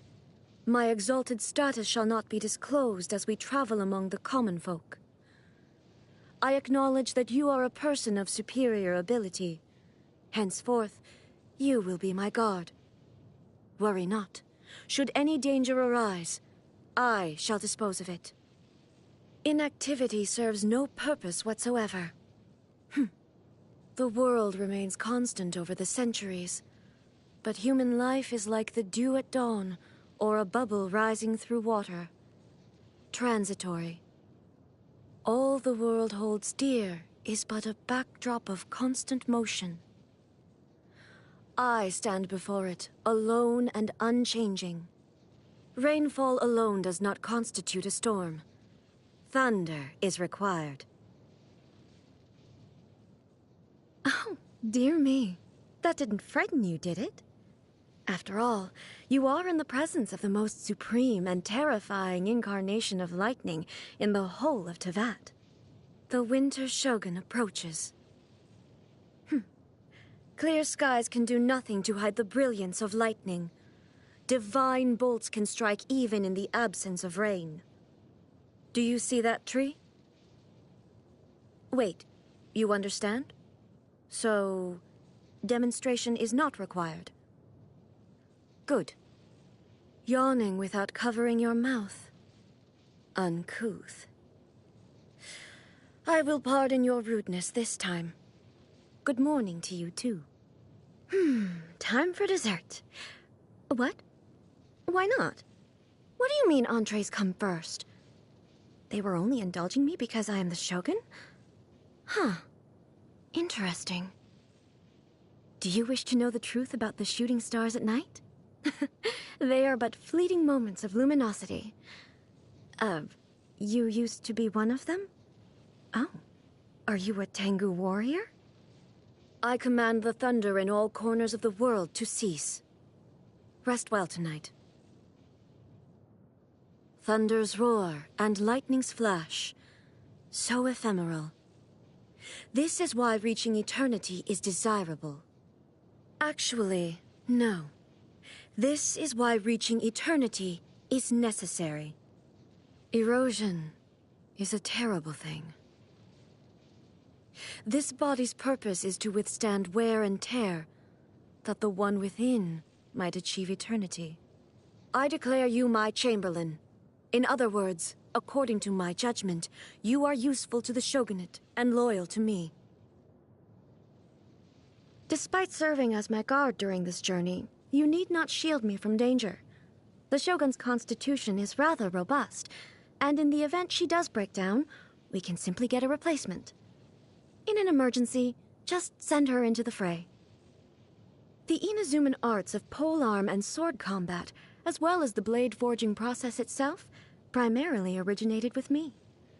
Since then, they have branched out and blossomed into a variety of techniques according to each master's individual aptitude. What would you say to another sparring session? If you emerge unscathed again, I'll let you found your own martial arts tradition in Inazuma. The drive to advance and evolve in the martial arts is truly unstoppable. Really? So in all this time, no new electrovisions have appeared in the outside world? Well, what I can say on this topic is subject to certain constraints, but it is not by my will that visions are granted or denied. The key is people's desire, and, well, there's another side to it too.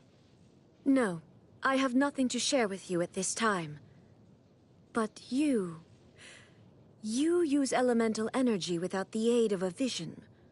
How is this possible? Please enlighten me. Her body may have perished, but she became the sacred Sakura. This too is a form of eternity. Ah, that girl. She used to be the kind of person who could easily be swayed with some fried tofu. It's a relief to see how shrewd and resourceful she's now become. Still, I have to admit that I was a little upset to become the target of her scheming myself.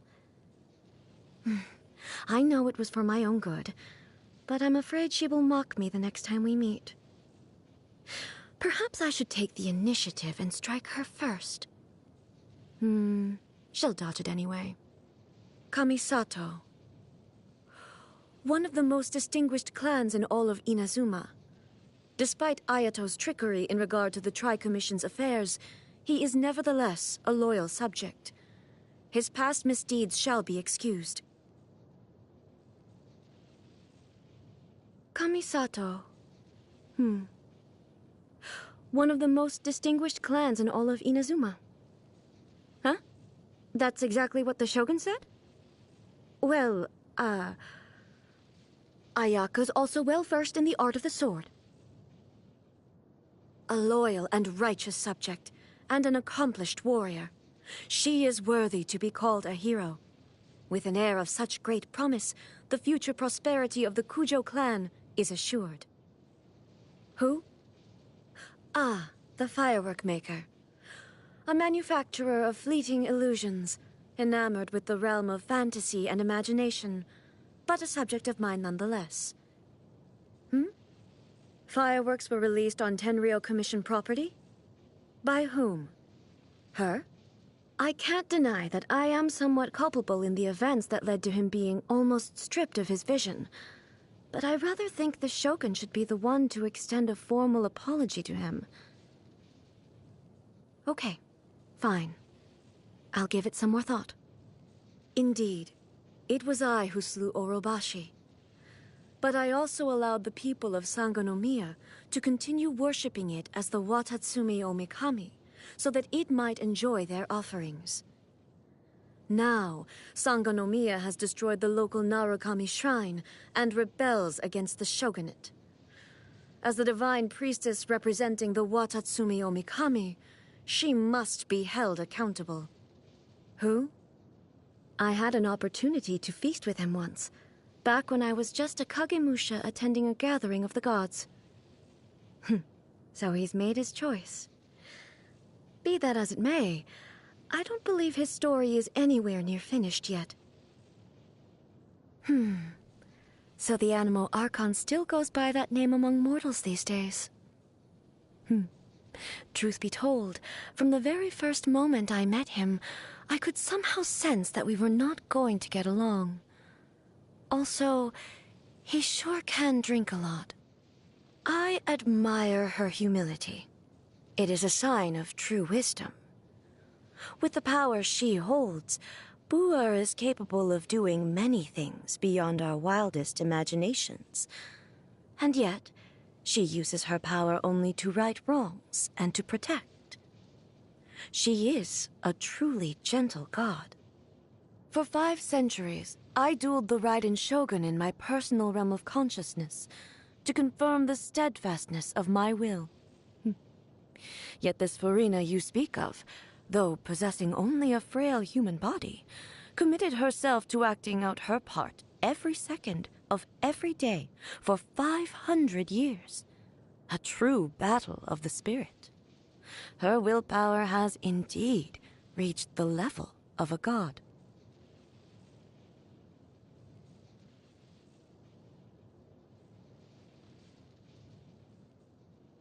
Yume Mizuki is one of Miko's old acquaintances, but I struggle to understand their friendship. Though they share an irreplaceable bond, they seem reluctant to associate with each other in public, instead engaging in a long-standing business feud. In the end, much of their rivalry centers around projects that end up improving people's lives, so I see no reason to intervene. State your query. To the point.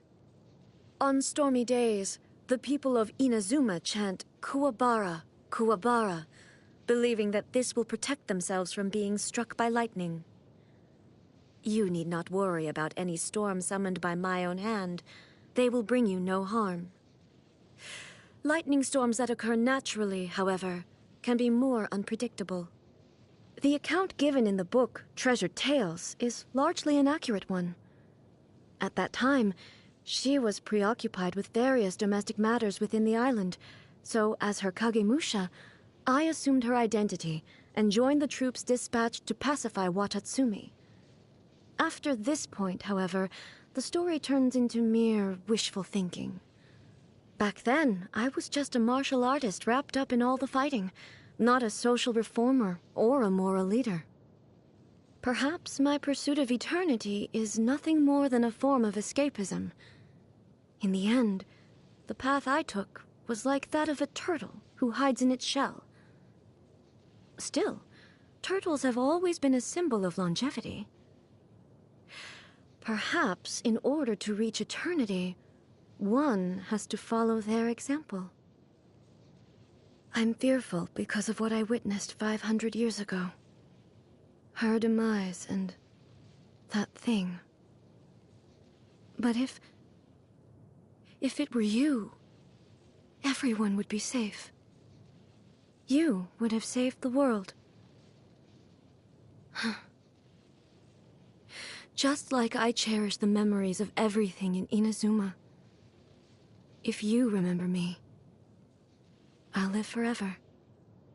Foolish question. There are only two kinds of things. Those that must be done, and those that must not. Don't try and get me to cook. I can take care of anything else, but not that. Oh, don't listen to the Shogun. Desserts. Cavities are no big deal. You can just replace your teeth. Anyway, I just don't see how desserts can pose a serious obstacle to my pursuit of eternity. Foolish question. There are only two kinds of foods. Those that must be consumed to nourish the body, and those that harm it. A familiar flavor. Acceptable. Leave it here, and I shall sample it. Consuming this would be physically detrimental. Remove it from my presence. Delicious. I feel much better after that. Thank you. Doesn't look too bad. How did you make it? Allow me to decline. Is today the day of your creation? Return to the city with me. I will read out a speech for you in front of all my attendants. Embarrassing? Huh. Understood. Happy birthday. Let's celebrate together and make it a moment to remember for the whole year until your next birthday celebration, and so on and so forth. Then, you shall have an eternity of happiness. The initial stage of my journey, or shoden, involves learning the 9-way sword slash and the foundations of the art of the polearm. There is no great variation from other traditions at this point. Or rather, it is the other traditions that do not differ from mine. At the intermediate stage of my journey, or chuden, the art of the sword focuses on the study of various stances and transitions. The art of the polearm, slashes and backslashes. The final stage of my journey, or kaiden, is the study of the most profound techniques. Unavoidably, these draw heavily on elemental power, rendering them beyond the capabilities of most mortals. Most practitioners of other traditions are unable to ever reach this level. The profoundest of the profound is the Muso no Hitotachi, a sword art without parallel in all the world. With you as my sparring partner, I can perfect that technique even further. Hello, my name is Emily. Is your inquiry perfume-related by any chance? If your inquiry is of a different nature, I suggest we find a quieter place to talk. Ah, now there's an idea. Oh, just a moment, please. I need to jot this down. Many ladies in the court of Fontaine like to spray their perfume onto a delicate lace fan, allowing them to generate a pleasant fragrance with each flick of the wrist. It's quite an ingenious method. Would you mind coming with me to buy a copy of today's newspaper? Rain can be quite troublesome sometimes. It washes too many things away. When lightning strikes, it always leaves behind a unique scent in the air. What an extraordinary environment! I'd imagine there are many precious materials to be found here. Ah, the sunshine is so nice. The sign of a good day ahead, I hope. High-quality ingredients can be found everywhere, even in the barren desert. Wennet fat, for example, can be refined into a very valuable perfume component. I like to start off my day by drinking a glass of ice-cold water. It helps me wake up. A casual stroll after a meal aids digestion and increases blood circulation. So, would you like to join? Certain perfume ingredients can only be gathered at specific times of the day, so sometimes I need to head out in the middle of the night. Oh, good night. I could recommend quite a few fragrances to help with sleep if you want, but letting your body fall asleep naturally is always best. I must admit, I'm not very good at coming up with topics to talk about. Simply put, I'm not the best conversationalist, but if there's anything you want to share, good or bad, I'm always willing to listen. When the authorities finish investigating a homicide or a fatal accident, there's still a lot of cleanup work to be done at the scene. This includes disposing of organic matter, removing bloodstains, sanitizing the area, all of which are the responsibility of a forensic cleaner. Interestingly enough, I'm not actually affiliated with any organization in the Court of Fontaine. I'm an independent contractor. I do have a long-standing work agreement with the guards, but I also accept private commissions. That's pretty much all there is to say about my line of work. But if you have any questions, by all means, ask away. What perfume do I usually wear? Sorry to disappoint, but I don't normally wear perfume while I'm working. It can get in the way of other scents when working, you see. But if you tell me a little bit about your current mood, I can certainly give you a few recommendations. I once tried to use my vision to create a plant species that could grow without any nourishment. Unfortunately, my attempts were entirely unsuccessful. It just goes to show, even with the power of a vision, there's still a limit to what is possible. You can't defy the laws of nature. The five senses aren't completely independent. The color red, for example, might evoke a feeling of warmth, and fragrances can induce specific sensations as well. This property is mainly exploited on the sales front, though. If a customer is feeling down, for example, they can be easily persuaded to choose a perfume with an herbal or sweet scent. May I ask you something? The flower you wear in your hair, I've never seen one like it before. If you saw fit to fashion it into a hair accessory, I imagine it means a great deal to you. The Intivat flower? Huh, that's certainly a grand-sounding name. I don't know how you came to possess it, but I'm sure it means you are very important to this world. I'm not sure if she ever mentioned it, but we met each other through work. Although most of our conversations aren't nearly as serious as our jobs would suggest. One time, she told me she read a novel about a perfumer who makes a scent using human tissue. Fictional, of course, but in the story, it turns out to be astonishingly successful. The finest perfume ever made. Based on my own experience, I find it hard to believe the scent would turn out quite so wonderful in real life. Chevros wasn't too focused on the feasibility, though. She was too busy trying to unravel all the legal liabilities involved in a situation like that. As a designer, Chiori has a keen eye for trends. Although we deal in completely different products, I still enjoy listening to her talk about the creative thought process behind her designs. Not to mention, she has a pretty good eye when it comes to perfume. Whenever I have her test out my new products, she always manages to pick the one that ends up selling the best. A truly energetic young lady. Being a journalist, I would imagine quite a few people see her as nothing but trouble. But that hasn't been my experience. Even after discovering the true nature of my work, she still chose to keep it to herself. This despite the fact that she had no reason to help me, and it probably wasn't in her professional interest to do so.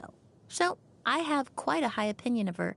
If she ever needed my help, I would certainly not refuse. I'm fairly certain everyone in Fontaine knows that name. She's a formidable champion duelist after all. Although, I find her quite easy to get along with. In my experience, the stronger a person is in combat, the more open they are in conversation. If I'm not mistaken, I believe Miss Sijuin met me when I was very young. Too young to remember. Oh, I probably haven't told you. My father works for the Marechaussee Phantom, so we often have Melazines over as guests. Apparently, the Melazines were often the ones looking after me as a baby. But Miss Sijuin has never treated me as her junior. She always speaks highly of my perfumes, so whenever I make a new sample, I usually set aside an extra for her. As a perfumer, if your sense of smell starts to become dull, there's actually quite an easy solution: drinking fresh water. I'm not usually strict about the water I drink, but out of curiosity, I once attended a water tasting event organized by Monsieur Neuvillette. He had such an abstract yet distinctive understanding of the distinguishing features of different types of water. It almost reminded me of the way magazine articles talk about perfume. He took the time to understand my needs and recommended a few water sources to me with utmost sincerity. He was so considerate.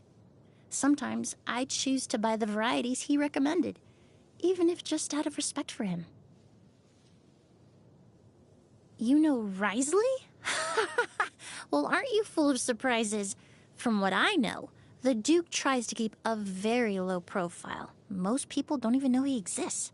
Monsieur Neuvillette once tried to recommend my services to him, but apparently he thought that the Fortress of Merpede would have no occasion for them. I can't know what his reasons were for turning me down, as I've never met him in person. But if I was to speculate, I would say perhaps there are certain things he doesn't want washed away. Perhaps he prefers to leave them there, as a warning.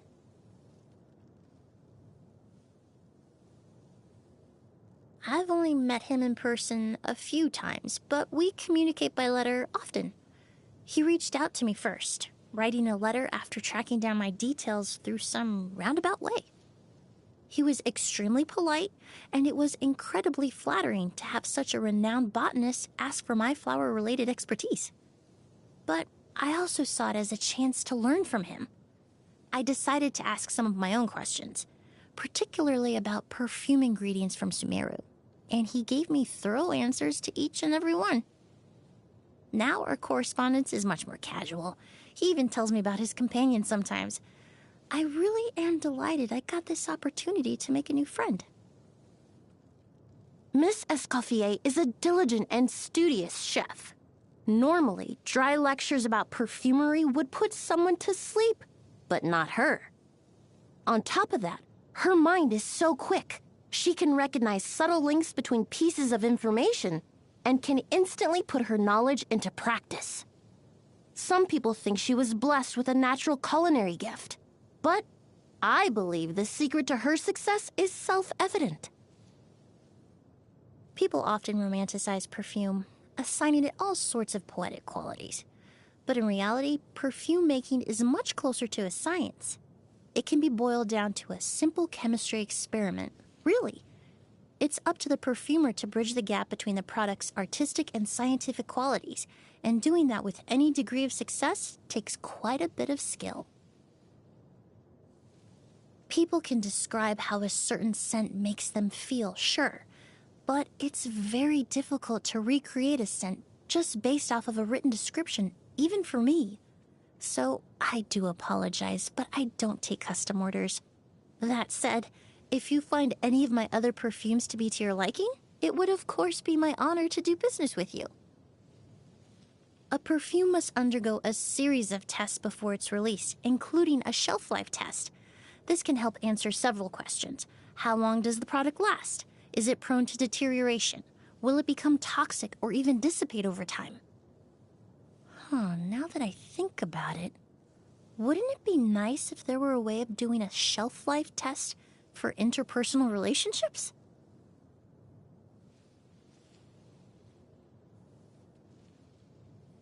I like to collect newspaper clippings. Whenever I come across an unbelievable story in the newspaper, I cut out a clipping and add it to my collection.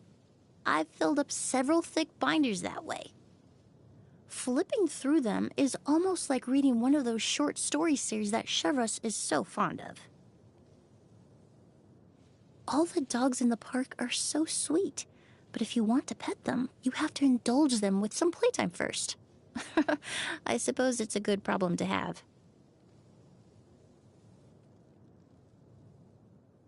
Fresh shrimp sprinkled with sea salt, lightly poached, then dipped in melted butter. Simple and delicious. You should try it sometime. I don't eat a lot of red meat. Controversial, I know.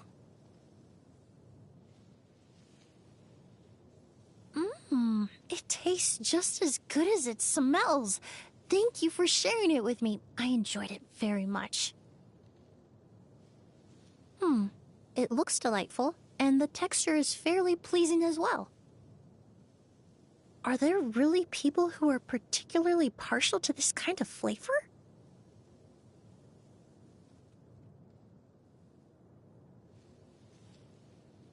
Happy birthday! I know perfume preferences are extremely personal, but I took the liberty of choosing one I think you'll like. It's one of my own creations, actually, but it's not available to purchase yet. I tried to combine the floral and fruity notes found in nature around this time of year. I was going for more of a subtle scent. Anyway, I hope it brings you a little peace and comfort whenever you wear it. Thank you ever so much. No need to be so modest. Of course you deserve thanks. Thank you for your suggestions. They give me a lot of food for thought. Power is only useful when wielded by the right person. I'll do my best to honor your trust in me. Many things can only be seen clearly when you shine a strong light on them, and now it's like you've handed that light to me. Are you inviting me to join you on your journey? Then please, lead the way. I'll be right by your side. Nice to meet you. I've actually been watching you for a long time already. My name's Nahida. I might look like a child, but don't be fooled. I understand this world much better than any grown-up. So, can we trade knowledge? I want to hear all about your travel stories. So, what would you like to know in return? If you're not sure what to do next, how about I take you on a walk? Something on your mind again? Let's work through it together. 2 heads are better than one. What they say is true. You have to see the world for yourself to appreciate how beautiful it is. Quick, let's find shelter, or mushrooms will start growing on our heads.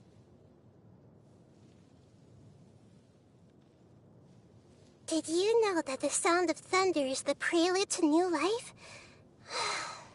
Soon, this land will be brimming with vitality. Can you hear that? The heavens are whispering to all living things. It's time for bed now.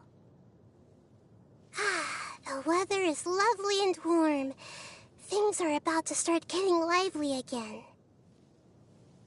The wind never blows in the sanctuary of Sursthana.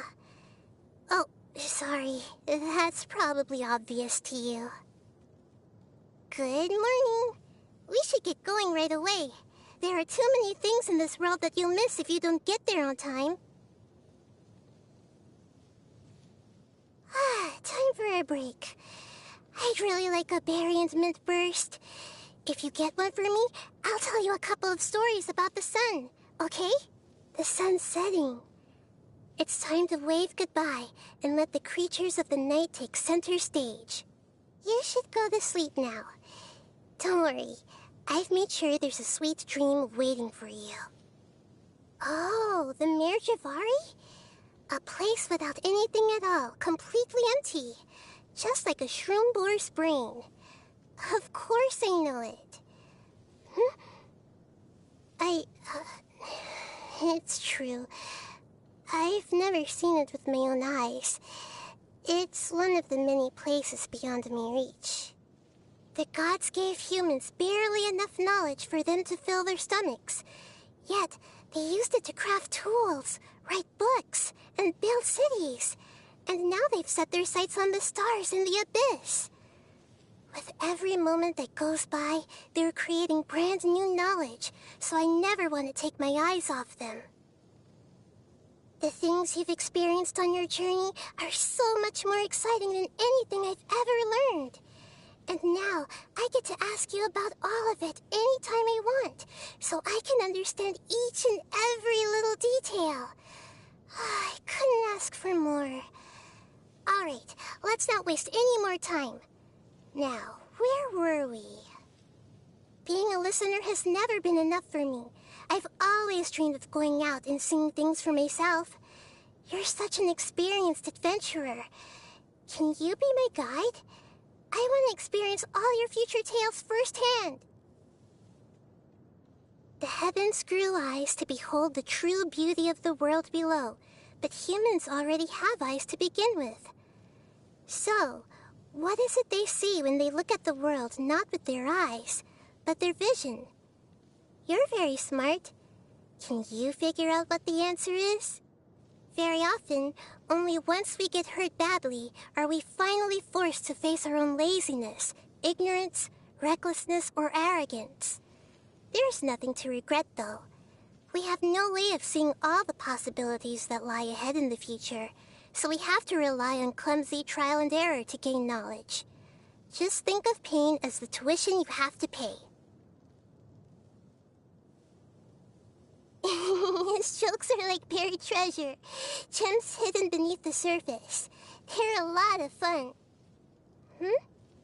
Well, which part didn't you get? Okay, I can explain it for you. Not every General Mahamatra would take such a clear-cut and decisive stance when faced with a conflict between order and justice. He must know only too well that compromise is a path that leads to a dead end. So it's extremely fortunate for all of Sumeru that he's now been able to return to his rightful post. The Forest Watchers played an essential role in helping the rainforest to withstand the withering and continue to flourish, and Tainari is the best of them all.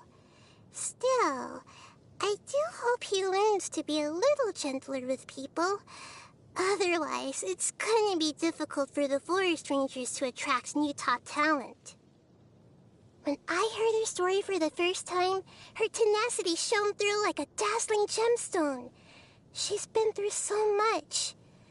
I hope that just as the rainforest supports all kinds of life, Sumeru will always provide a safe and nurturing environment for her so that she can grow up healthy and strong. He holds a body of knowledge more advanced than most could imagine, and his mind is constantly thinking, so maybe nothing in this world could ever fool him.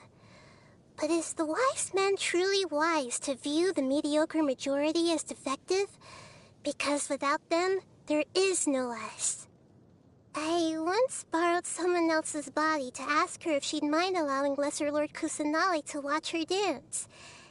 Actually, I had already watched her lots of times before in secret, but I wanted to attend her dance at the Sub-Zero's festival properly, in person, as a sign of respect. Anyway, it turned out that she gently declined the offer. I was a little sad about that. The first thing she said when she saw me was, "Nice palace, how much?" Of course, I couldn't possibly sell her the sanctuary of Surasthana, but still, her question had had me stumped. I thought about it long and hard, but I still can't figure out how much more it's worth. He has an almost perfect grasp of what it truly means for Sumeru to be a nation of wisdom. Sadly, the truth as he understands it will never be accepted as the mainstream. He's roommates with Alhaitham? Wow, the world really is full of surprises. She is suffering from exposure to remnants of King Deshret's power. It's as if the great tortoise of time accidentally threw her off its back and left her suspended in the past. If you're interested, you should be able to catch a glimpse of Sumeru from a bygone age through her. I'm led to believe that long, long ago, the 7 Archons used to stay in regular contact with each other. I'm a bit of a special case, though, so I don't have any memory of that time. Now that things have settled down in Sumeru, I think it's about time I made contact with them again. You're on familiar terms with some of them, right? Would you mind introducing me? I hear that playing games is a good way to quickly bring people closer together. I'm sure it must work for gods, too. How about, once everyone meets up, I suggest we play hopscotch together. On second thought, maybe not. If I draw the squares, it will look like I made them really small on purpose just so I could win. That wouldn't be fair on the others. When he finally achieved the ambition he thought he'd been pursuing all along, was he content at last, or only emptier still? We only yearn for the skies because we cannot fly. Perhaps he should reflect on this once he has held the sheer emptiness of the skies in his grasp. People often say that wisdom isn't about what you know, but knowing what you can change. It is beyond question that the prophecy was carved into ermine so long ago. And while it may look like nothing has changed, it also seems like everything has. I think we both know her to be smart enough to turn the fate of the world around. My past is quite monotonous. I could tell you about it, but it wouldn't be long before you let out a great big yawn, like a pufferfish taking in a big gulp of water. But curiosity is worth its weight in gold, and I wouldn't want yours to go to waste. I know. Let me tell you about all the dreams I've had. In my dreams, there's often a flower pot. Every time I water it and add fresh fertilizer, the same flower grows. Can you still enjoy the process of growing flowers when you already know the exact outcome in advance? Well, for me, I'm glad that at least after the flower has blossomed, it attracts different colored butterflies each time, and sometimes even bees. In my dreams, there's often an hourglass. I'd like to add a few drops of water. Then I shake it up and time how long it takes to settle, and see if there's any difference from the last time. There's no reasoning behind it and nothing to gain out of it, but somehow it seems to relieve the exhaustion in my brain. I think that the fact that it's for nothing is what makes it fun for me.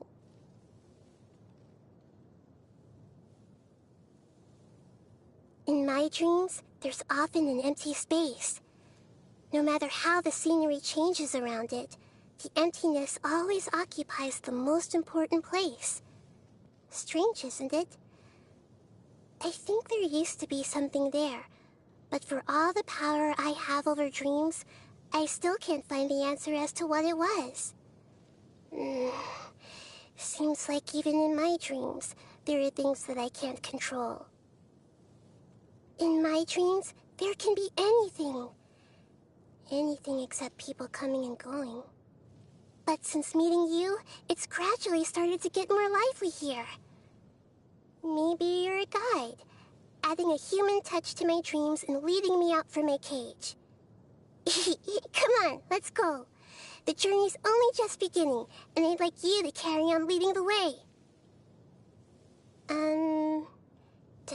watching you count as a hobby? Because everything you do fascinates me. You're traveling the whole world. Where did you come from? And where will you go next? Who will you meet? And what challenges will you have to overcome? I want to know the answers to all these questions and more. So, please don't mind me. I just want to keep on watching you all the time. I think I'm good at asking the right questions and giving good answers, but I've come to realize that a lot of people just convince themselves they don't understand. The answers to their problems don't help them. It seems to me that as people grow older, they lose the courage to question things and accept the truth. Definitely candied ajolenach nuts. I just need one little bite, and my brain starts chugging away at top speed. And suddenly, there's no problem too difficult for me to solve. The only thing you need to watch out for is... don't put the jar somewhere that's too easy to reach. Sea creatures are born into infinite darkness and live their lives in the depths of the ocean. It's a complete unknown to me.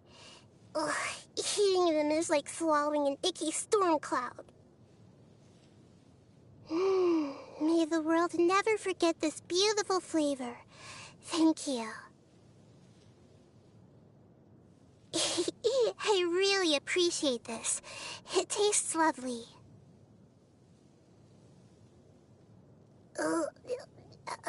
How should I put this?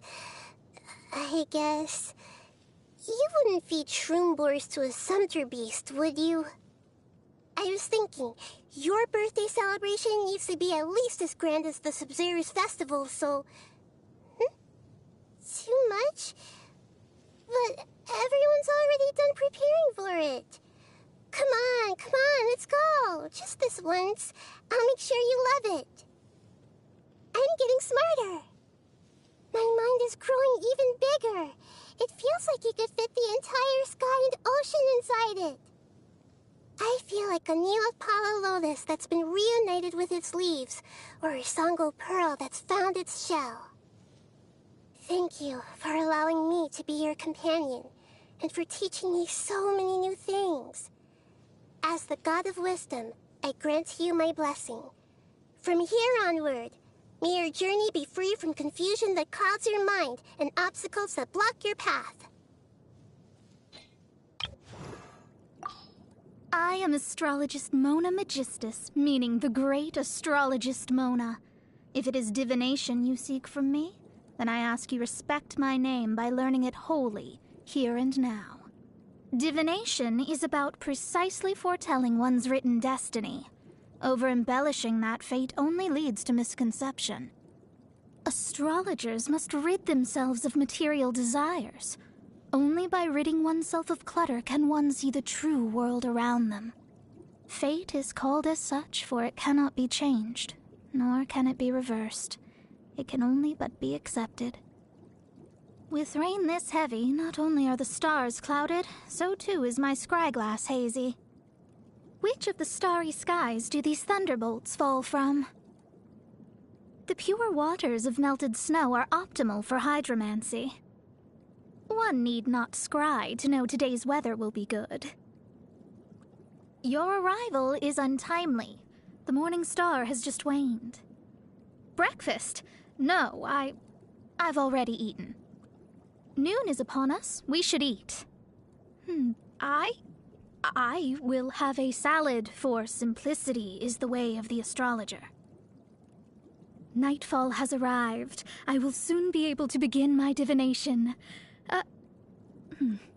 Did I finish writing my astrology column last night?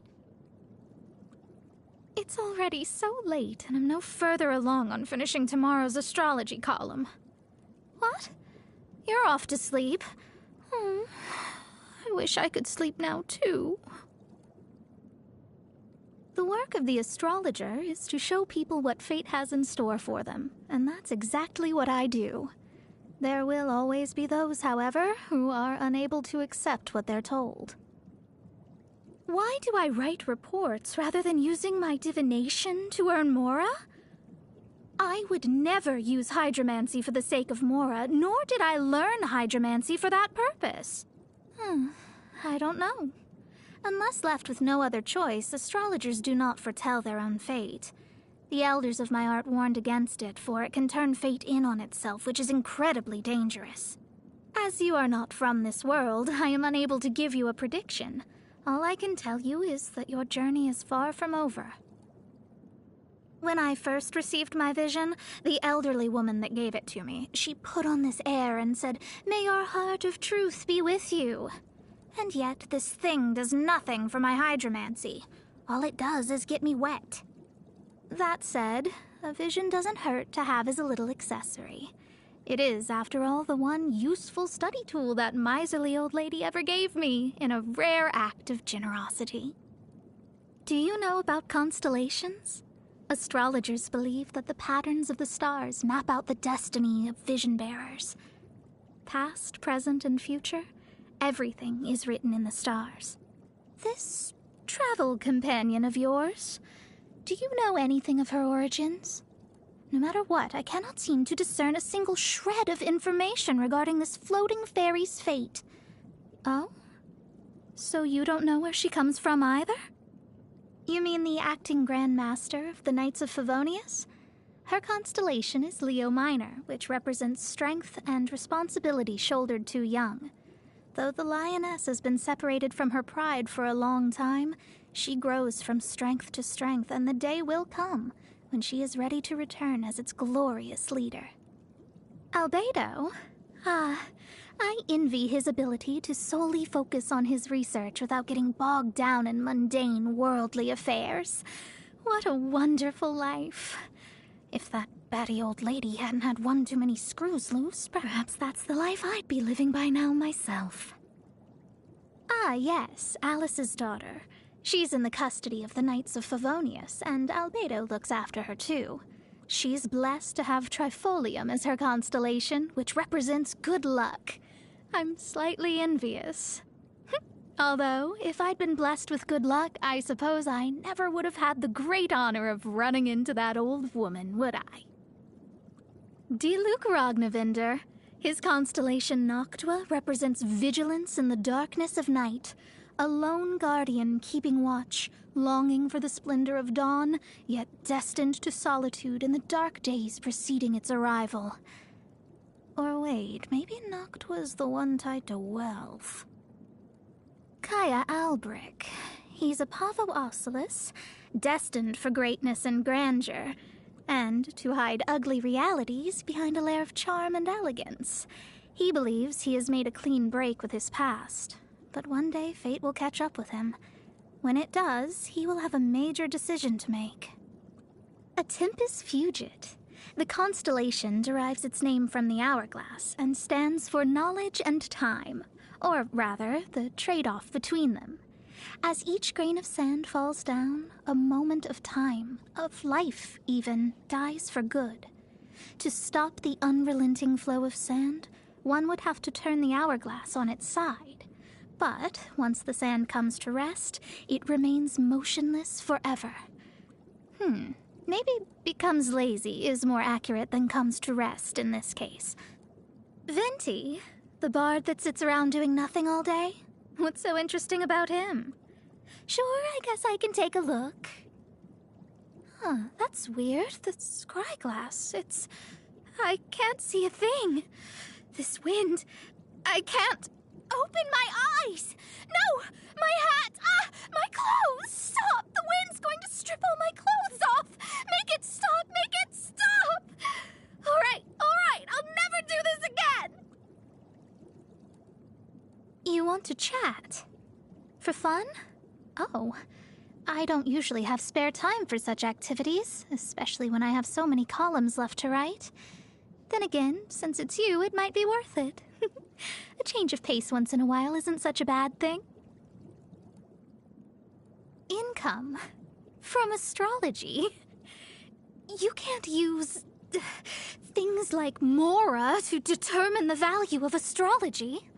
You need to understand, hydromancy is the one and only means of discerning people's true destiny in the whole of Tevat. No matter how much mora or gems you might have, the value of fate is quite simply incalculable. Perhaps not the smartest question you might have had for me. You want me to explain how astrology works? I'm not sure you'd understand even if I told you, but since you ask, the method I use is called hydromancy, the art of inferring fate from the illusory reflection of the stars on the water's surface. The inverted reflection in the water is an image of the heavens from within which the truth of our world can be observed. It is the one and only success story of that old lady's research endeavors. Mona Magistus, the astrologist. We came up with that name together, the old lady and me. She said it had a nice ring to it, but then she started calling me Meg for short, which is obviously unnecessary because clearly Mona is already suffice for a shorter name. No, you are not allowed to call me that. It's embarrassing. I knew I shouldn't have told you. The golden rule all fortune tellers abide by is never offer advice. Only state the results of the divination. Otherwise, you risk your fate becoming tangled up with that of your subjects. But for you, I will make an exception to this rule, because our fates have been intertwined from the beginning. My hobby, stargazing. In this all-too-real world in which we live, we all need to look up from the dust once in a while and fix our gaze on the stars in a spirit of wonder. That, plus the whole thing about me being an astrologer.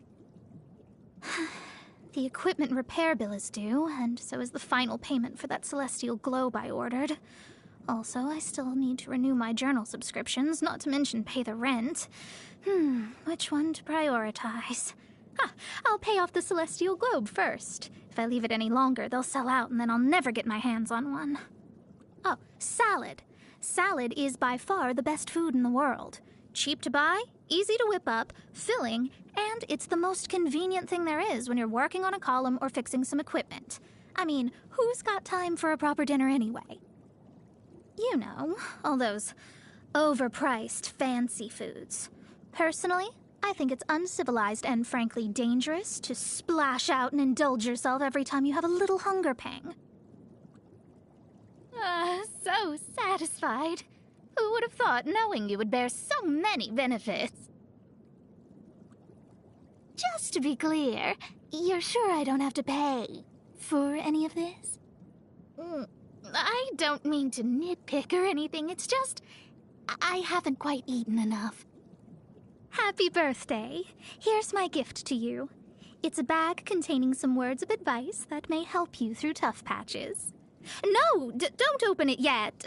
During the year ahead, this bag will open itself when the right time comes. This was ordained by fate. Long had I foreseen it. One step closer. Maybe soon I shall finally uncover the truth of this world. My scryglass has long since preordained all that will take place beneath the stars it reflects. In the reflection of the water, I see the ascension of the morning star. My name's Dia. I'm the merc you hired. So, what you got for me? A commission, a fight, armed escort? Whatever it is, you know where to find me. We mercs have one simple rule. Whoever pays the most is your new boss. The desert's a tough adversary, but at least it doesn't hide anything. What you see is what you get, and whether you take on the challenge is entirely up to you. My people are used to the desert life, but still, I hope that one day they'll be able to find an oasis of their own and leave the sandstorms behind for a better life. According to some of the older Eremites, it does actually rain in the desert on occasion, and when it does, it's always a lot heavier than this. Man, this thunder is loud. They won't hear us coming. Or vice versa. Are you kidding me? This is even colder than the nights in the desert. Sun's out, guns out. Just sucks that I got so much work to do. Wind's picking up. Let's play it safe and pitch camp downwind of our target. Stay close. No going off on your own. the desert doesn't take prisoners. Ready to roll? Good. Then let's pack up and move out. Where did the morning go? All right, as soon as I see a good spot, I'll set up the stove and cook us some lunch. You're still working at this hour? Ugh, and I thought we mercs had it tough. It's late. Go get some rest. I'll take the night watch. The Eremites is just a title. Any mercenary in Sumeru can call themselves a member. Sadly, you get some mercs throwing the term around to take advantage of outlanders who don't know any better. We've got those jerks to thank for the increasingly abysmal reputation we have these days. Kusela was his name. As a merc, he had a slapdash way of working, and a whole lot of bravado. But he also saved me from the desert, and did whatever he could to pass on to me everything he had. Without him, I wouldn't be who I am today. Your recent feats have been doing the rounds, you know. In my brigade alone, a lot of people have been talking about the things you've achieved. I've even had several people ask me if I can introduce them to you. Friends? I don't know. After everything we've been through, all the battles we faced together, somehow friends just doesn't quite do it justice. I think, yeah, comrades in arms sums it up best for me. The bond we share can only be forged in the heat of battle. It's one of the most unbreakable bonds there is. How's my life changed since getting my vision? Huh.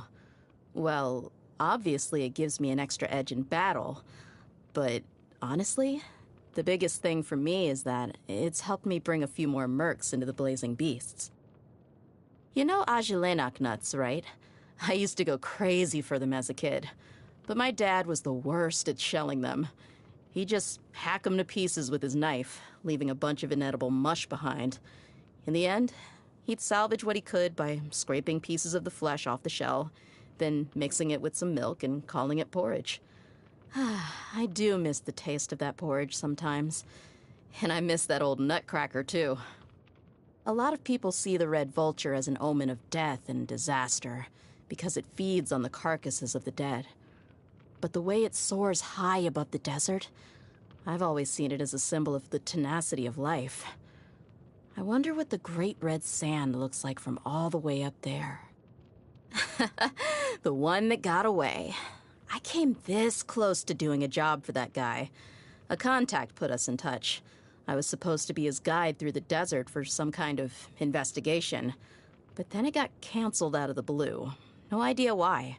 Wait, actually, I think there was something about him not being good with the heat. I'm not sure, but it could have been that. You know, I always thought the Academia's worst were just a bunch of greedy dogs, each fighting for their slice of the pie. Nope. Turns out they were a vicious pack of wolves who betrayed the whole nation. If you want my opinion, Lesser Lord Kusanali was too good to them. Those animals didn't deserve her mercy. She should have broken every single bone in their bodies. Instead, they got a nice little vacation in the rainforest. To say they got off lightly is just putting it mildly. Ah, Candace. I love her to bits. But she can be as stubborn as a sumpter beast sometimes. I keep telling her she ought to cut herself some slack, take some time off, maybe go take a walk around Sumeru City, buy herself some nice new clothes or jewelry. But she always says the same old thing. She can't bear to leave the village unprotected. I don't know how many times she's turned me down now. If I really can't persuade her, I guess I'll just have to watch the village for her sometime and get one of my Eremite girls to take her shopping. He offered me a position in the Academia once. I declined. Working in a place like that would bore me to death. He, on the other hand, is exactly the kind of person I can imagine working there. Always talking in long, convoluted sentences and in that snooty tone. The General Mahamatra? Doesn't suffer fools gladly, and certainly doesn't beat around the bush. Having seen the way he works, he gets a thumbs up from me. Now that the whole saga with the Academia is over, I guess she can finally dance as much as she wants. She offered me some of her face powder last time I saw her, but I didn't have the time to go fetch it. So I told her to give it to Candace instead. I wonder how she's liking it. I need to go check sometime. Ah, the famous merchant. I've heard that her prices aren't cheap. But is it true that she can get a hold of anything you want? Then I should start talking to her, 'cause some of the supplies we mercs need are impossible to get anywhere else on the market, no matter what you're willing to pay. Ah, the sleepy girl. Yeah, I think I remember her. I ran into her once at an oasis on the outskirts of the desert. She was out with some group from the academia doing astronomical observations or something. I wasn't really paying attention. Huh? Candace? What now? Emissary from the stars? The heck is that all about? Almost sounds like she didn't wake up before getting out of bed. Oh yeah, I only found out about him being from the Temple of Silence recently, too. Sorry, no. I'm no expert in mysterious organizations like that. Seen him a few times in the desert, though. He's very down to earth. Once, when my guys got into some trouble in the desert, he was kind enough to share his drinking water with them. Nice guy. I've lived around Eremites my whole life. As a little girl, I had a wooden sword for a toy. Everyone I knew growing up was either a merc or on their way to becoming one. And even the bowls we ate our meals from were carved by mercenary blades. After an upbringing like that, it'd be more surprising if I didn't become a merc when I grew up, right? Where do I feel like I belong? No idea. I've never thought about that sort of thing before. If I had to pick... I've lived most of my life in the desert, so I guess that makes me a desert dweller. Being a merc is tough. The work itself is one thing, but the worst part is trying to get your client to pay you after you finish the job. The Academia's top of my list. They're pretty straightforward. The Adventurers Guild isn't too bad either, but trading merchants can be a total nightmare. They're always telling me that their funds are tied up, so cash is tight, yada yada. Just a few more days, they say. If cash is so tight, how'd you pay for that big pile of goods on your cart, The Academia have taken a kinder view of us since everything that went down. I heard that they even released a ton of new regulations to support the desert folk. It'd take me till the end of time to read and understand all that documentation. I just hope from now on, the Wall of Samiel will only mark the place where sandstorms end, rather than my folks' hopes and dreams. Most mercs are looking to make their fortune and leave their mark. They take on the hardest jobs they can find, hoping to earn as much mora and prestige as possible. Some are lucky enough to survive and become legends, while others disappear into the desert before anyone's learned their name. I don't have any grand aspirations, though. I just want to keep the people I care about safe, so they can live their lives in peace. Of course, I won't complain if I can make some extra mora along the way. I love my makeup box. Sometimes I take it out and reorganize it when I have the time. I keep all my powders and brushes in here, paid top mora for all of it. Just look at this texture. Isn't it just perfectly smooth? And even if you sweat or get caught in the rain, it doesn't run. You get what you pay for. Some clients are behind on their payments again, and a few of the guys got themselves into trouble during their last job. I'm not the boss, but somehow everything ends up being my problem. Candied Agelenok nuts. No contest. Easy to take on the road, and of course, delicious. Anything bitter. Nope. Keep it away from me. Can't stand it. This tastes amazing.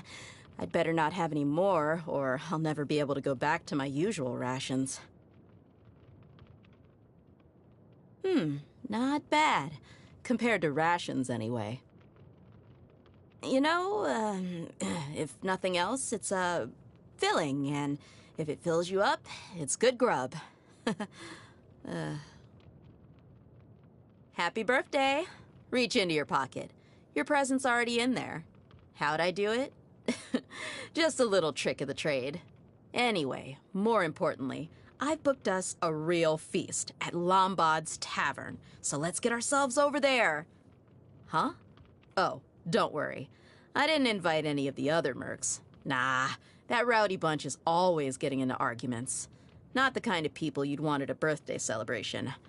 It'll just be me and you, like it should be. Oh, come on, let's go. Huh, how about that? I really did get stronger. Hey, this feels good.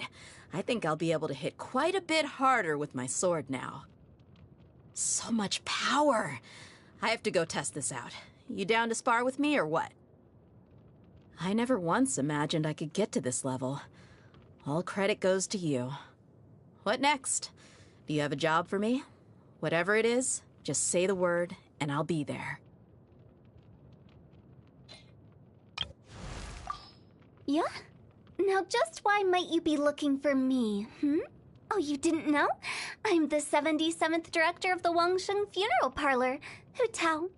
Though by the looks of you, radiant glow, healthy posture, yes, you are definitely here for something other than that which falls within my regular line of work, aren't you? Wanna come over for tea? 1 client, 2 clients, 3 clients.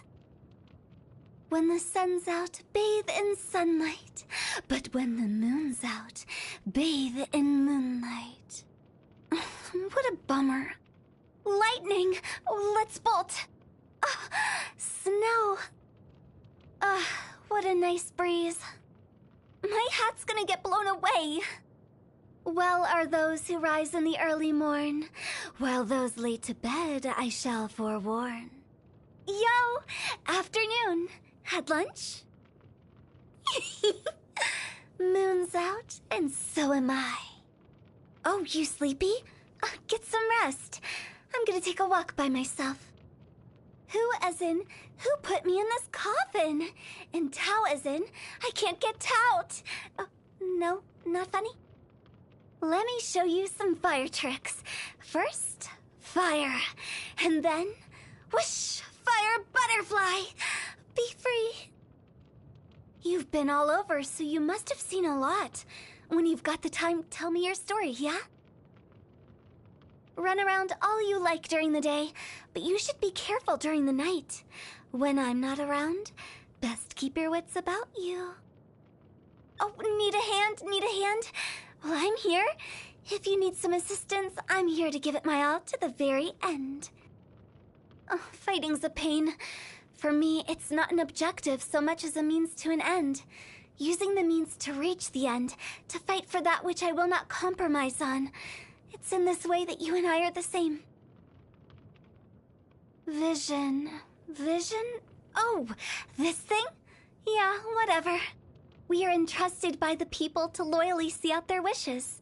Wangsheng Funeral Parlor is special in that it carries a dual responsibility to those both of this realm and the next. Some plants only grow in gloomier spots with ample moonlight. You ever seen any? Oh no? Well, I'll have to show you next time. Zhongli looks young, but his personality's a bit dusty. Knows everything, but doesn't fret over anything. Couldn't be that he's, Forget it, whatever. Have you seen Chi-Chi? Tell me where she is quickly. I need to go seal her away. Baizhu. Ugh, that guy. Tianchun Ningguang. Well-off, radiant gaze, exquisite face, in the know and capable of anything. Beidou is well known in Liyue. She doesn't know me, but that's cool. Me just knowing about her is enough. Oh man, I really do want to make friends with her. I hear Master Xingqiu is writing a book. Standard novella or a ghost story. I think I should go tell him about all the things I run into. That'd make for a really good read. All yang and no yin? Huh. Who knew such people existed in this world? What would I know of the Adepti? Ay, that kind of stuff is top secret. Don't come asking me about it. The Yuheng Kuching... She's quite hard to talk to. She's so uptight. Really makes me want to mess with her. She wouldn't knock me in the head with her sword, though, right? Or would she? Xiangling's a riot. Only a little boo and she jumps. She's so easy to scare. Being in the industry that I am, I just love these kinds of people the most. Gotta keep it in check, though, in case Guoba ends up toasting me instead. Yunjin always appears so graceful on formal occasions, but you'd be surprised how friendly she is in private. I made a bet with her once, and the loser had to sing lyrics of the winner's choice in their own singing style. My, I wish you could have heard her operatic version of the Hilly tune. She is quite the fascinating individual, completely different from anyone else I've encountered. Do you think if I started eating divine herbs and drinking the dew of the mountains every single day, I'd be able to look as pure and pristine as she does? Lanyan, you say? She's a lot stronger than she looks. She claims to only know a few of the Chiman arts, but she can get rid of dangerous things like fetter and illnesses. Yeah, there's only one problem. Removing all the bad stuff and making everyone all fit and strong isn't exactly good for the funeral business. Silly churl, Billy churl, silly Billy, hilly churl, frilly churl, willy churl, frilly willy, hilly churl. Versemonger of the darkest alleys. That's me. If you ask me, there's nothing hard or scary about working at Wangsheng Funeral Parlor. It's just a pain is all. It's a shame others see us going out to work at night and just don't understand. That's what scares them. You all just don't understand. I'm Wangsheng Funeral Parlor's 77th funeral director. My grandfather was the 75th. First thing I took over was funeral affairs. Surprising, huh? And just like that, it's already been a few years. Time really does go by so quickly. Balance must be maintained, and yet destinies remain variable. Death has its own rules, and yet is still hard to predict. Remember, no matter where, no matter when, no matter what the reason, one should never poke fun at death. Only once you know and respect death can you truly understand the value of life. A bright moon aloft amid the vast, clear skies. Moments like these are just perfect for writing poetry. I gotta find something fun to do. Sitting around doing nothing is a fate worse than death. La la la la la. Steamed fish with a side of prawn dumplings.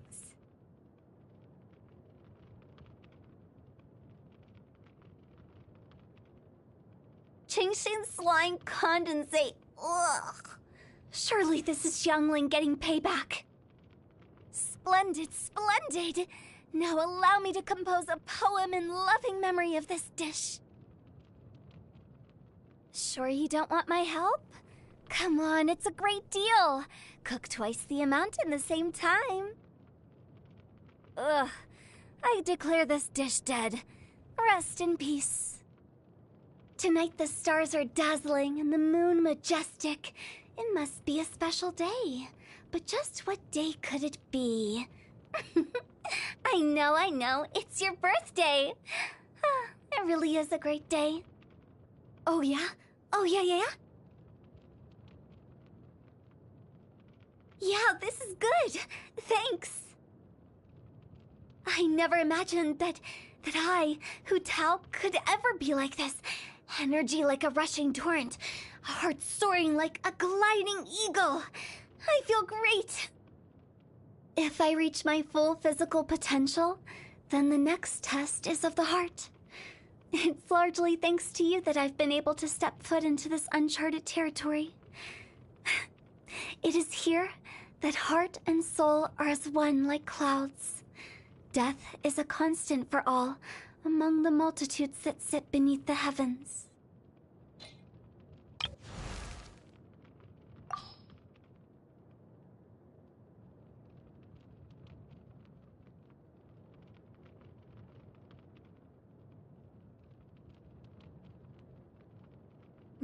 Mondstadt has so many windmills, doesn't it?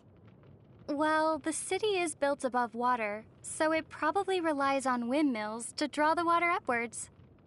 That's correct. The winds blow through Mondstadt all year, so this supply of water is very stable. Also, the windmills are what they call visible winds, and wind chimes are called the audible winds. Paimon guesses they can be thought of as mascots and prayers to the animal Archon for protection. Ah, mascots. So, like you then, Paimon? No, not at all! They're made of wood, and you can't eat them in an emergency either, because all you'll do is grind your teeth down. I don't know what to say to that. I've heard that if you give tavern owners a considerable tip, they'll be willing to share some information on the down low. You mean the angels share? But Master D-Luke seems like a very rich man. How big a tip is considerable anyway? Huh. Maybe I might have heard wrong. Or maybe I might have heard this rumor in another world. You sure have been to many worlds, haven't you? Cider Lake never freezes, no matter what time of year it is. The best apple ciders in Mondstadt can only be made using the fresh water from this lake. It really does taste great. Paimon could drink 2 big bottles in a second. Wow. With your size, I can't believe that you can drink that much liquid and not explode like an animo slime. Paimon has a special stomach just for tasty drinks. Huh. I guess the world really is a big place. So many things to consider. About those books in the restricted section that Lisa mentioned, have you ever wondered what sort of books might be kept in there? Perhaps it contains books not suitable for children? Huh? But the Boar Princess isn't in the restricted section. What could be more unsuitable for children than that? Paimon's curious. Paimon finds that hard work hardly works here in Mondstadt. Why do you say that? Just look at Huffman from the Knights of Favonius. He does his best at his duties every day. But the ever-relaxed Captain Kaya is his boss. But isn't Jean, who works the hardest, the acting Grand Master? Well, how about this then? Venti's the god of Mondstadt, and he's the laziest of them all. Sure would be nice to spend a night at the Goth Grand Hotel. Paimon thinks so too. The rooms are sure to be big and clean. Still, I've heard Mr. Goth say that they've had all kinds of strange problems ever since the Fatui moved in. The electro-sissons that their mages brought in attracted a lot of dust with static electricity, which ended up killing a lot of those sissons. Then, someone mixed up the mist grass pollen and the pepper, and the agents ended up brawling amongst themselves, each insisting that the other owed them money for wine. Hang in there, Goth Grand Hotel. Everyone says that Mondstadt is the land of the wind. But I wonder which direction the seasonal winds come from. Why don't we ask Venti? He'll probably just dodge the question with a heh or something. True. The Animal Archon is just a tone-deaf bard. What does he know about the wind? So here in Mondstadt, alchemy is practiced out on the streets? Is that so strange? In many of the worlds I've been to in the past, alchemy has always been a secretive art. Watching alchemy being practiced as a part of daily life is like being in a world where people all have 3 stomachs. Paimon thinks only having 1 stomach is weird. Are you serious? What do you think? Tevat's day and night both seem particularly short. The skies here are full of stars, but they aren't the same as the ones back home. I wonder if the fates of people from Tevat are also related to their constellations. Oh? Do you know how to read the stars too? That's amazing! Not a lot of people outside Sumeru can do it. Paimon's curious. Come on, do a reading for me, quick! The night sky pictured on Paimon's cape flows with the light of many stars, and also of the deep ocean. The movement of these stars tells me that, in, say, 7 days from now... In 7 days what? Something good or something bad might occur. Right. Your theory sounds as rock solid as a geo-slime. And about as brainy, too. On the way back to Mondstadt after rescuing Dvalin, we finally got to see one of the 7 Archons, didn't we? It was interesting to see what kind of god he was. Haven't we known Venti for quite a while now? As Venti, yes. But still, this was the first time that we got to see him as the Animo Archon Barbados. Normally, he hides his true divinity behind the facade of a bard. What does freedom really mean when demanded of you by a god? That was the question that he asked Dvalin. I'm still contemplating that. You know? Mondstadt is full of wide plains and rolling hills. People say that when Barbados made this land, he used the storm to flatten the cliffs and valleys. Still, it looks like he missed a few spots. Like Star Snatch Cliff? Exactly. On the map, it almost looks as if it was meant to be the apex of a vertical structure, but ended up at the wrong orientation. What's an apex?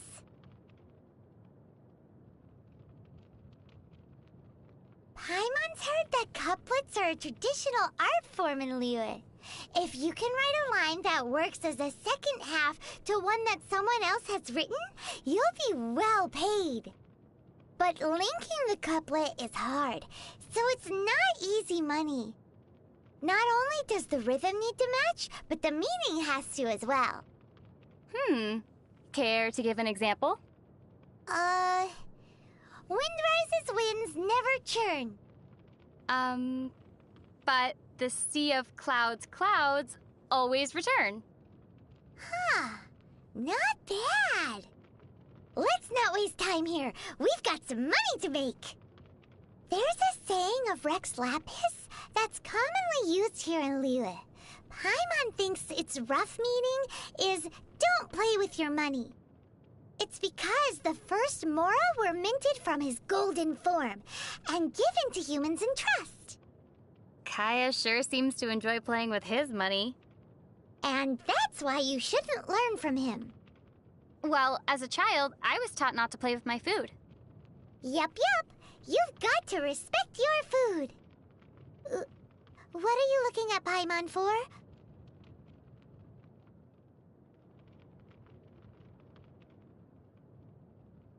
Walk in 7 clockwise circles, then walk in 7 anti-clockwise circles. Then open your eyes. Are you sleepwalking? Nope. Paimon is just trying to see if that antique shop from Heart's Desire actually exists. Well, assuming that a shop in a story does exist, what would you like to buy, Paimon? A slime creator. Does such a thing even exist? Lately, some Guhua clan disciples have been retelling an ancient story. The Guhua clan, huh?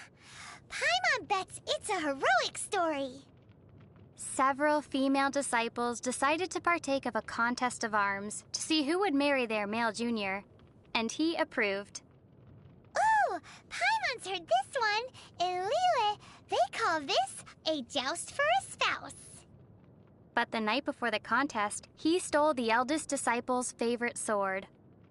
Ah, so he wanted her to lose. Poor girl. I know, right? Forced to use a sword she wasn't used to, the eldest disciple suffered a crushing defeat. Unable to accept this result, she fell to her knees and wept. Oh no! She must have really loved him, right? In the end, she was forced to marry him in front of everyone. Wait! So the loser had to marry him? Did you know the reeds in Dihua Marsh are common materials used in making paper? The solid reed cores are used to make pens, while the hollow part is used to make flutes. It's all very sophisticated. Over the years, many heroes and swordsmen have also chosen Dihua Marsh as the location of their duels. The more reeds, the more elegant the place. But in places where the reeds are the thickest, the water can be quite deep. So there are a lot of unlucky duelists who fall in and drown while the duel is on. Huh. And what's my takeaway from all of this supposed to be? Don't get into a fight in Dihua Marsh. Paimon's heard that in Liyue, people call the crane the gentleman bird. And do you know why that is? Paimon's not quite sure. Well then, let me tell you about the story of the lucky crane repaying its debts. A long, long time ago, there was a kind-hearted scholar who saved a lucky crane that had fallen into a trap. Later, on a cold winter's night, a beautiful maiden came to his door asking to lodge with him. The maiden shouldered a great sword on her back and taught all that she knew of swordsmanship to the scholar, supervising him as he studied day and night. Wow! Once he had finished his training, he went out into the wilds with the maiden to do good and fight for justice. 10 years later, the lucky crane took the form of a gentleman and finally came to return the favor, but discovered the couple had already lived out a fortuitous life. And that's the story known as the Gentleman's 10-Year Debt. Ah! Rumor has it that Jueyun Karst is the abode of the Adepti. Wow! The abode of the Adepti! Perhaps we'll meet the Adepti on those cloud-piercing mountain peaks. Wow! Meeting Adepti! But I wonder, how would one normally communicate with the Adepti? Wow! Communicating with Adepti! My emergency rations seem to be going bad. Best to consume them quickly. Ahem! Well, Paimon thinks that shouting from the mountaintop should work. That seems more like a way for getting the attention of a hilly churl instead of an Adeptus. To think that the Geo Archon had signed a contract with the Cryo Archon. I wonder what the contents of their agreement were. Paimon doesn't care who you are. Making a deal with the Tsaritsa is super dangerous. Be that as it may. Since Morax is the god who understands the basis of contracts the best, he's definitely given this some thought. Well, that's true. Morax himself called it the contract to end all contracts. I trust that we will witness the truth and its denouement play out. Well, come to think of it, while Rex Lapis enjoys visiting his people in private, he only descends officially once every year. None of the other gods do this. Does Rex Lapis have any deeper intentions? I have my guesses. You see, those annual divine predictions have already captured the hearts of the people of Liyue too much. Round and around, they analyze and scrutinize every single word, finding limitless hidden meanings within them. What do you think would happen to Liyue if such divine predictions were available every day? Ah! Paimon gets it now. Paimon would be offering Rex Lapis's favorite snacks to him every day. If you could just get Mora straight from Morax's hands, who would ever need to do a day of honest work? You made some logical leaps, but that's basically how it is.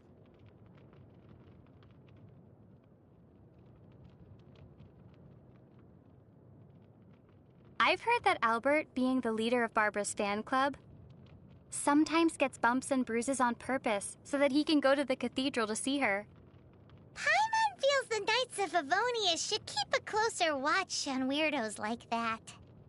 But it seems that a month later, Albert discovered that Bennett was managing to see Barbara far more than he was.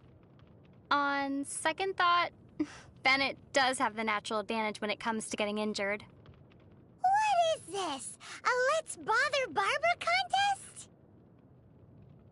Barbara's really popular, isn't she? Well, she is the idol of the people of Mondstadt.